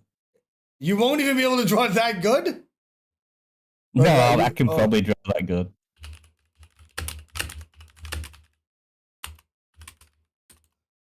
That says, wasn't it established that concept was already done? Yeah, a little bit. What concept? Wait, look. So look. Here you see the original One Punch Man drawings by, I think his name was Null or Zero or something like that. I forget what his name is. Versus when I forget what his name is. What is the guy's name again? I love that guy though. Yushiaki Ching Chang. Forget what his name is, but let's watch this. This could be, because look, if Ashley creates a super awesome comic, I might then, when it becomes it's One. Yeah, One is his name. I might redraw the whole thing at some point. Look, yeah, that'd be amazing. Look. So this was the original. Can you match this? This is pretty high quality though. Not the same style. No, not the same style, but look, do you see the comparison? Yeah. You look at this.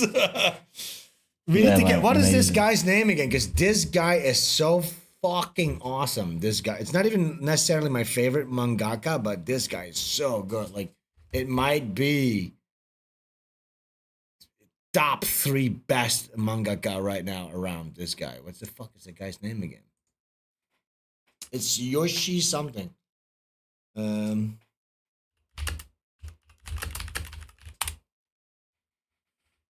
what's his name? Oh yeah, Yusuke Murata. Yeah, and he did like this guy's a fucking machine. This guy. We'll check it out in a second. Okay, let's check it out. Look at this, Ashley. Winston Fujimori tipped $5. Have any of you, or chat, ever heard of the band Black Magic SS? They're not National Socialist as far as I know. They just really like occult aesthetic and themes in their music. I've never heard anything like them before and just wanted to your thoughts. Black Magic SS? I have never heard of it. Let's see if we can find them on Black Magic SS. Are they on Spotify? Here they are.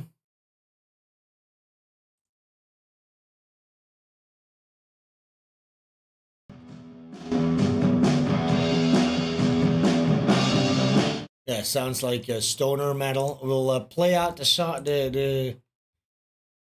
on that one, okay? You know what you could do, which would be really interesting to me at this very second, but it might be quite hard for you, or maybe really easy, depending on how skilled you are. You want me to draw anything? The answer is no, but go ahead.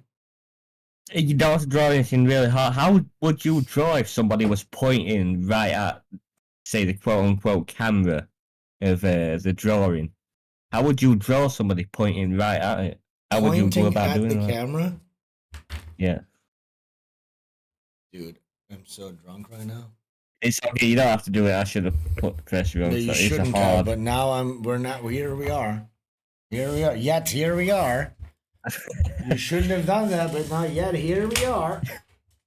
Wait, let's play the song the guy said. I want to just watch some Murata. Yeah, people love when you draw anyway, so it's really cool. What am I doing here? What am I doing here? Street Eagle.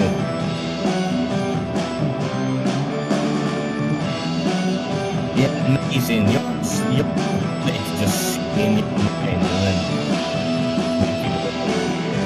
Yeah. I tried drawing that and I just couldn't work out.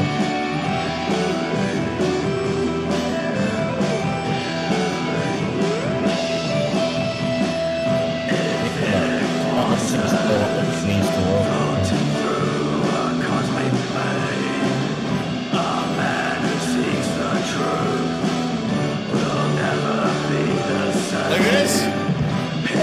Amazing. I don't know how you turn what you imagine into such Tower a Builder good Benjamin drawing tipped immediately. $5. We got a super Sven chat. and Ash put the gay back in Marvin Gaye. Yeah. I love that Benjamin loves that scene so much. Yeah, that's a great drawing, that man. We He turned the did it in gay about back in 3 Marvin seconds. Gaye. Okay, let's watch this. But I'm really stoked for you to do a comic, but you actually have to do it, okay? Yeah, well, I will do it.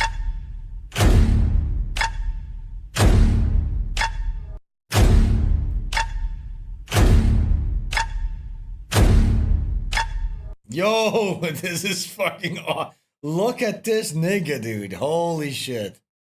Yeah, man. Isn't that fucking awesome? But I saw in Indonesia, we went to this book, Grand Media or something. They've now released the One Punch Man manga, but the original version, like this one, or is that something that already happened? Because I was like, what the fuck? Because I was like, oh, look at this, the omnibus of One Punch. I'm like, what the fuck? This looks like shit. I was like, oh wait, this is the original. The original. Cool. Because I think the original one was like a web comic, but it was just so funny and well written that it elevated itself beyond the shitty art style. Yeah, man. Look at this shit. Oh my god. Yeah, I can definitely draw that good. All right. Yo. So it's cool how they stayed true to the original. Yeah, he's just translating the thoughts of the original guy. He is actually sometimes really sticking even to like the paneling and everything. Yeah, man.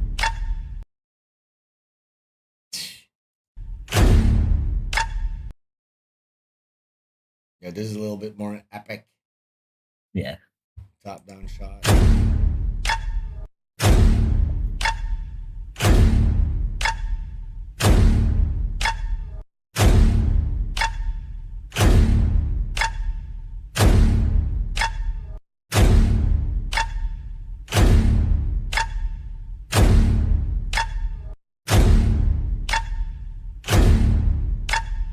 All right, well, I'm looking forward to Ashley's, what is the guy's name?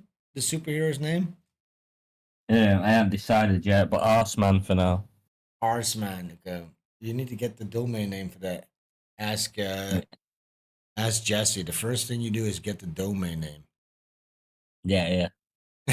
Nobody take it. Nobody take it while I wait. Guys, please, just don't get Arseman. Winston Fujimori tipped $10. You wanted to close out the show them. Play this one. It absolutely slaps. It's called Eclipse. Play this or the song Rainbow Nights. They're a mix of doom metal, shoegaze, neo-disco, black metal, and psychedelic. Eclipse? Black Magic as Eclipse.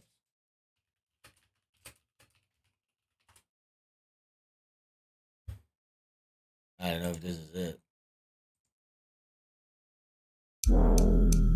Is it this? I'll just play that. Okay, go. Anyways, we're not done yet with the show, though. But yeah, Ash, I'm actually excited for you to do this. Are you actually going to do this, or is this one of your ideas? Yeah, I definitely will do it. I've already had a plan for a story. Have you been writing it, or what is in what phase of the creative process are we right now? Just concepts. Just kind of drinking a little bit, thinking about stuff. Yeah. A little bit of Ripping things pontificating. off. Taking ideas from other places. That sort of thing. All right, nice. Well, I don't really have anything anymore. Elgie That's about it. saying everything's a trap. Every time I do something, Elgie thinks you're trapping me into something. Me, I'm trapped. Why would that be a trap? I'm excited about it. I just showed you Exactly. this. It can't be a trap. No, why? What the fuck is this paranoia? It's no trap. Okay, show prep. I'm going into show prep. I'm going into show prep. That's our Discord server. Come join our Discord server. Liz, please post a link to the Discord. What do we got in here? We got this. It's Neo Gamma. Oh no. He says you're mean to me and that you don't trust me. Wait, who says this? You don't trust you, Sven, and that you're mean to me. Who says that? Helge. They're Don't worry, gaslighting you. guys. Oh wait, Helge said it's a trap that you want to do to comic? That's ridiculous. Yeah, I don't know. I don't know why you're I saying don't that. trust Don't you, worry Sven. about You're that, mean Helge. to. Well, how am I mean to Ash? I've never been mean to Ash at all. Well, maybe Honestly, sometimes. Sven is way nicer than he needs to be. I'd probably meaner to him. Yeah, if exactly. anything. What the fuck are you talking about, Helge? You psycho. You're projecting your own inner insecurities on this relationship that Ash and I have. He's mean to me. I'm the abused one. You'll say meaner stuff to him, but I don't do it on purpose. I just say it because I don't really think before I say it. What could possibly be mean about me encouraging a creative project? I know, yeah. You know what? That's been my whole life. That people have always been like, "Oh, Ash, they're just setting you up." And I don't understand why. How could that be a possibly setup? I want him to do it. How awesome would it be? What if it's an amazing, great story? And then I will translate that into just like Zero, or what is his name? One and Murata. That would be fucking awesome. How could that possibly be a setup? Ecosystem says Helge is kidding around. All right, we just missed out on a subtle joke and we fell for another one, Sven. Fuck, man. Fell for another one. This looks really beige. The future is beige.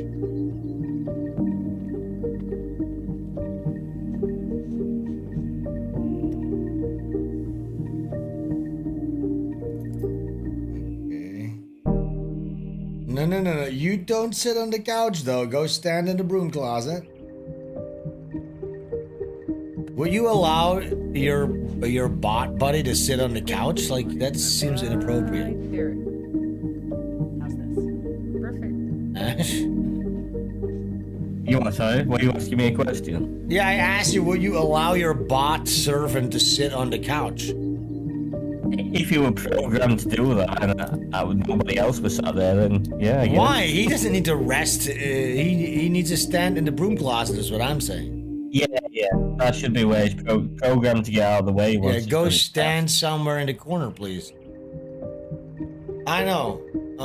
How much is a bot like this gonna cost? Because it is kind of chill. But then the thing is, like, can he do my taxes? Like, can he make me money? Like, if I invest in a robot, it's gonna be like, once the at-home models get released, it's probably gonna be like 15K or something for a robot, first generation. Yeah. Can he make me money? Can that investment make some? Because I guess you could make him do like slave labor, like plant seeds. Yeah, but I bet it costs for, like a car, like you have to pay for like tax and you have to pay to keep it all running nicely. Yeah, but you probably have to do all that. But you pay taxes for your car because you're using public facilities and stuff like that. What is this thing gonna do? It's just gonna walk around my house. You'll have to pay for the upkeep on it though. It'll probably run out of like the ability to grab a cup after a while. You have to buy some more. After 3 days, it starts crushing your cups in between its fingers. Yeah, I don't understand like what the upside that is this. Because what is he gonna do? Look, he's just doing little chores around the house, but that's too much of an investment because I have a wife for that. What am I gonna do? So now I have a chore robot. Now my wife has extra time to do what? Scroll Instagram all day and gossip with her friends? That doesn't seem like a really good investment. No. Doesn't seem like the right one. Yeah, how about I set this guy's gonna sit here in the corner. He's gonna run my stream. He's gonna upload everything. Can he do that? If you could program him to like set up your whole stream and get the pre-show going and everything, Yeah, and then you but just have to sit down. But I think, why would I need like a physical bipedal thing to do that? I could just have like a thing on my computer to do that. You know what I'm saying? Why do I need a guy to walk around? I would have to have him do physical tasks. Frog says Ash is replaced. Yeah, you can just use him as a co-host. But look, if you have a bipedal thing walking around your house, what the fuck is it going to do all day? Vacuum clean? What is that thing going to do? The only point for that is to make you do manual physical labor. So I just don't see the benefit of having it in your house. Because what physical tasks outside of like the mainframe of a computer is a bipedal robot going to do? It's going to vacuum clean? Literally everything. What do you mean? Yeah, but I have a wife for that. Why? And then what's my wife going to do? Nothing all day? It's going to irritate me. Yeah, fair enough. Yeah, it's going to make things way worse. Yeah. What's my wife going to do? Get into drama with her friends? Gossiping all day? No, get to the kitchen. We have a robot for that. Well, what are you for? Is your wife always getting into drama with her friends? Not my wife. Women. What are women doing? Look, women are like social creatures. Men are into things. So I'm here in my computer. I'm drawing. I'm holding things. And women are like, oh my God, who's getting married? Who's this? Oh my God, can you believe that she got fired? That's just what women do all day long if they don't have things to do. Yeah, you need to occupy. Your wife needs to go, listen, you cook, you clean, but you also need to do like, here's some cats, run a cattery. Here's a little backyard, plant some peppers and oregano. You should plant some food and stuff. Yes, yeah. Look, that's the thing. That's a good thing. You need to have like projects. You know, women also need to have projects. Women love growing food. That's like one of the makes them very happy when they see a food they grow. Women need to grow food. They need to look. It's all about the balance between consuming and output, creative output. So women, even if they live at home or if they work at home, they don't have their career or whatever. They need to have creative output, which means cooking, that's creative output. Planting seeds is a really good one. You can tell them to go journal, write stuff so that you don't need to hear about it. And then, what else? Like, there's so many things. Like anything that's like an output, a creative outlet for whatever their chaotic nature is. So yeah, go plant seeds. And oh yeah, cats. Give your wife a couple of cats. Let her run a little online Facebook business where she can have like cats and sell cats and have kittens and talk to people about cats. Yeah, that's a thing. That's creative. There's creative avenues to get rid of that of whatever frustrations in there. Because if you send your wife to go to work and fill out spreadsheets, you're fucked. Don't let him. Sorry. Excuse me. Don't like most Asian kids learn to play a music instrument. Is she not like good at a cello or something like that? I think she was there. She does like piano or something like that. She definitely had like the tiger mom. You need to buy her a piano. Helge, yes. Helge says the future is now, old man. You're about to be left behind, son. What does that mean? Helge I don't know. is Saying some weird shit today, you Helge. Helge, are you like a schizophrenic psychopath or something? What does that mean? Oh, because she's a woman? I don't plant seeds or raise kittens. That's the job. What do you do then? What do you add to society, Helge? Do you cook for your husband? Yeah, cook or draw. Cook, draw, journal, output. Oh, Helge is a guy? Yeah, so why does it say I don't plan? I wasn't talking about you then. HIV Aldi says, I love my spreadsheet wife. Her name is Excel. It's beautiful. It's really beautiful that you said that. It makes me, tear up. Yatch says, play the phone calls you recorded from Mike that you mentioned last stream. Oh, yeah. Of course, I'll do it. You got some phone calls recorded. Yeah. Helgi's a Sigma. Helgi's a Sigma, Ligma, mindset, grindset type of guy, I think. Helgi, can you real quick, are you a woman or a guy? Because your name gives woman. It's an androgynous name. You can have sex with your wife. Yep, that's true. But look. People are so used to like Ligma, Sigma, mindset, grindset advice always. Right. By the way, here's the thing. The fact that like influencers, and I always mention Sam Hyde because Sam Hyde is an artist, but then because he is so engaged with his audience and they're all insalatory losers, he finds himself often in this advisory role where now he's become their dad. I don't want to be that. People who need somebody to look up to, who no fathers kind of guy. Yeah, so I don't want to give you advice and stuff like that, but I'll do it real quick, right? So, because Ligma, Sigma, grindset, mindset guys that everybody's latching on to, they'll tell you how to fuck women, and you have to like an abundancy mindset, and you need to keep them in a constant state of fear that you're gonna leave. This stems from male insecurity, okay? When I say you need to give your wife projects and a creative output, that advice is geared towards a happy marriage and actually a fruitful relationship. Now, they would say, whoa, what are you, fucking simp? You want your wife to be happy? You know what I'm saying? Yes, you want your wife to be happy. And a couple of things to do it is to make her stray away from input and make her do output type of stuff. That's the basic gist of it, okay? Because a lot of these guys, they don't even understand. It's one thing to be able to fuck 100 women, but these guys can never. Do you think Andrew Tate knows how to have like a healthy marriage or a normal relationship with anybody? No. He just sees them as like disposable fodder to put his fucking cock in. I completely agree. Bot Awful says, I need financial advice from a guy who grew up rich. Well, I'm not the guy to get to. I think you were talking about Sam Hyde. Oh, Sam Hyde. Yeah, maybe. Yeah, Sam Hyde seems to be like a guy who grew up very insalatory, and then now, he started taking HRT, or what is it called? No, like that's testosterone treatment, all that stuff. So he knows what it's like to be like an insalatory loser, and he sees himself in that audience. So he wants to raise them up out from that, which is a noble pursuit.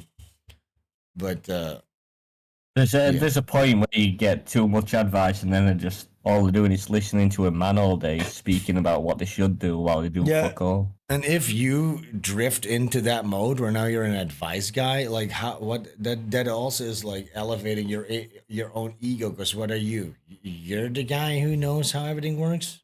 I'm not gonna tell you that I know how everything works. You know what I'm saying? I'll give you a little tidbit here and there. Yeah, when you've worked something out, but not act like you're the fountain of knowledge of everything. Yeah, exactly. Sam called himself the most beta. All right. Art Frog says, I do chores because I want her to sit down and be quiet faster. Yeah. So if you don't moan it, yeah. Extreme Peace too. Hell yeah. All right. Let's see what else we got in the Discord server. I think we're not going to be on for too much longer. How long have we been on here? Like almost 4 hours, actually. It's another one of these long guys. Seriously. Longies. BIPOC doing racism. What is this one? Sounds interesting. People that say it's a quarter till this time, that shit has always angered me. Why? That's some of those. Okay, what's I didn't learn this till this year. A quarter doesn't mean 25 minutes. Huh? It's a 9:25. Completely wrong. Completely wrong. What is so? It's 15. Correct. What? Tell me what the? How does that make sense? Explain that to me. Because a quarter. You're thinking straight to currency. Yes. A quarter is a. Oh no! He thought a quarter, like 25 cents. Yo.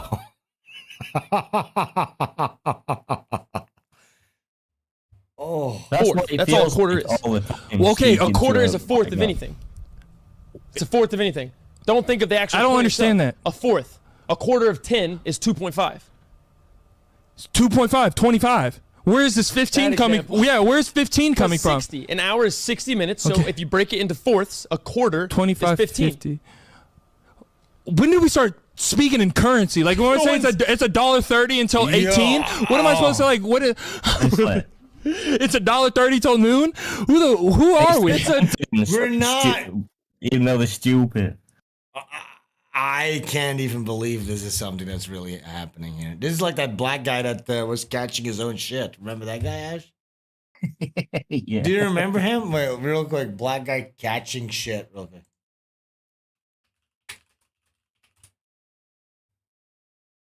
This is Bully and the Beast podcast. Black History Month. Love y'all. This is your boy. Oh fuck! This is the whole podcast. I knew this existed. Okay, wait. Where is the shit? Or like, okay, is it this? Showed them to me, and I thought that they was gonna be manicured, and they had dirt under them. They ain't that crazy. I mean, but like they're not. Chilling. All right, go ahead. You need to get a manicure or wax. All right, maybe one day. Because you a big ass nigga, and you do play with shit, and that's what your hands. It's not that I played with shit. I did things with shit. I told God that I was not going to beat nobody up no more. So you people, I understand that. I could have fucked these people up. So instead, you like to play with shit. No, it wasn't that I was playing with shit. I wasn't just around like, hey, shit. You know what I'm saying?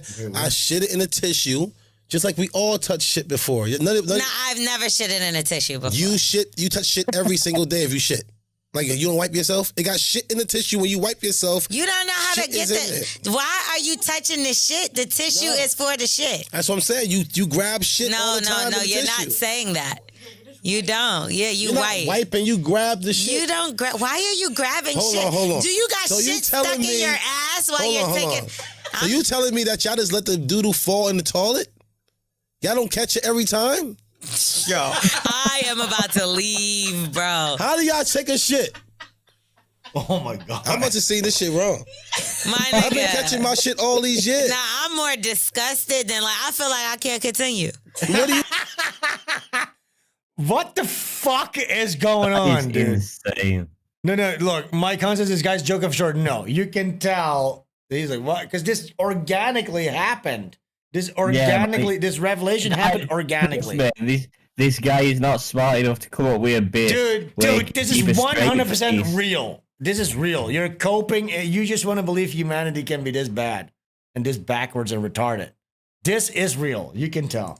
What are you talking about? My stomach is So hold on. turning. So y'all just sit there and shit come right out. No way. What happens if you got the runs or something like that? What do you do then? That shit, you wash your hands. Why do you think people wash their hands? Yo, you shit in your hand, bro? With tissue. This is worse than I thought.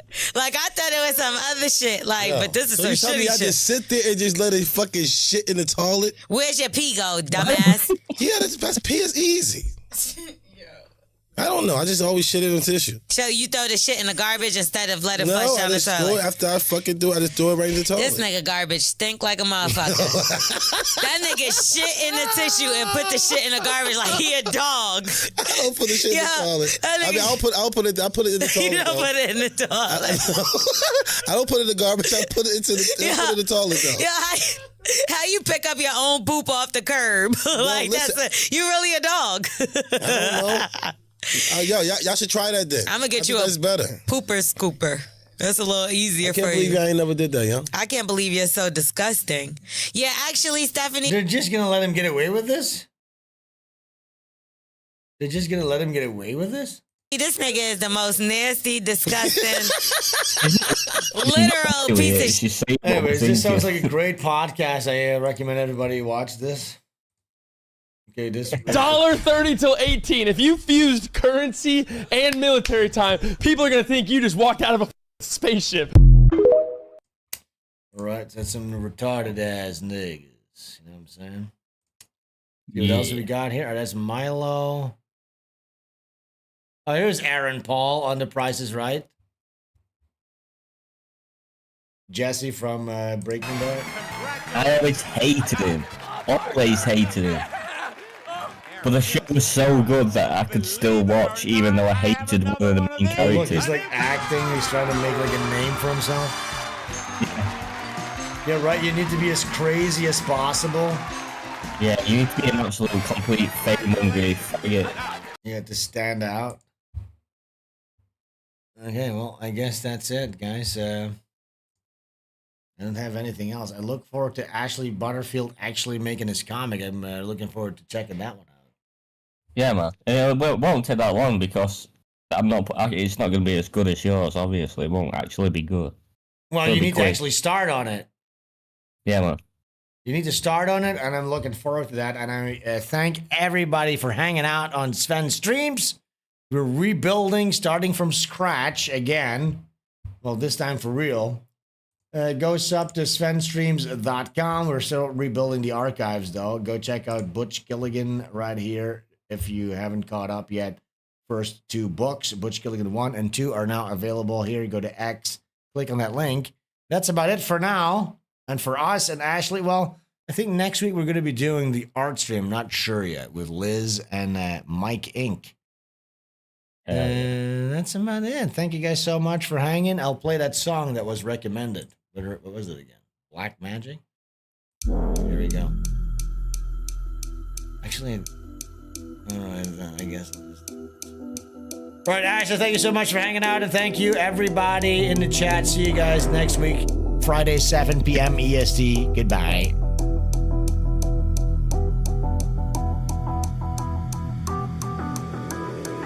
When the first light strikes, make What sure is this you strike shit? first. No, I'm not doing this. Sorry, Mark. I don't think that's a good song. He's doing the regular song. See you guys later. Bye.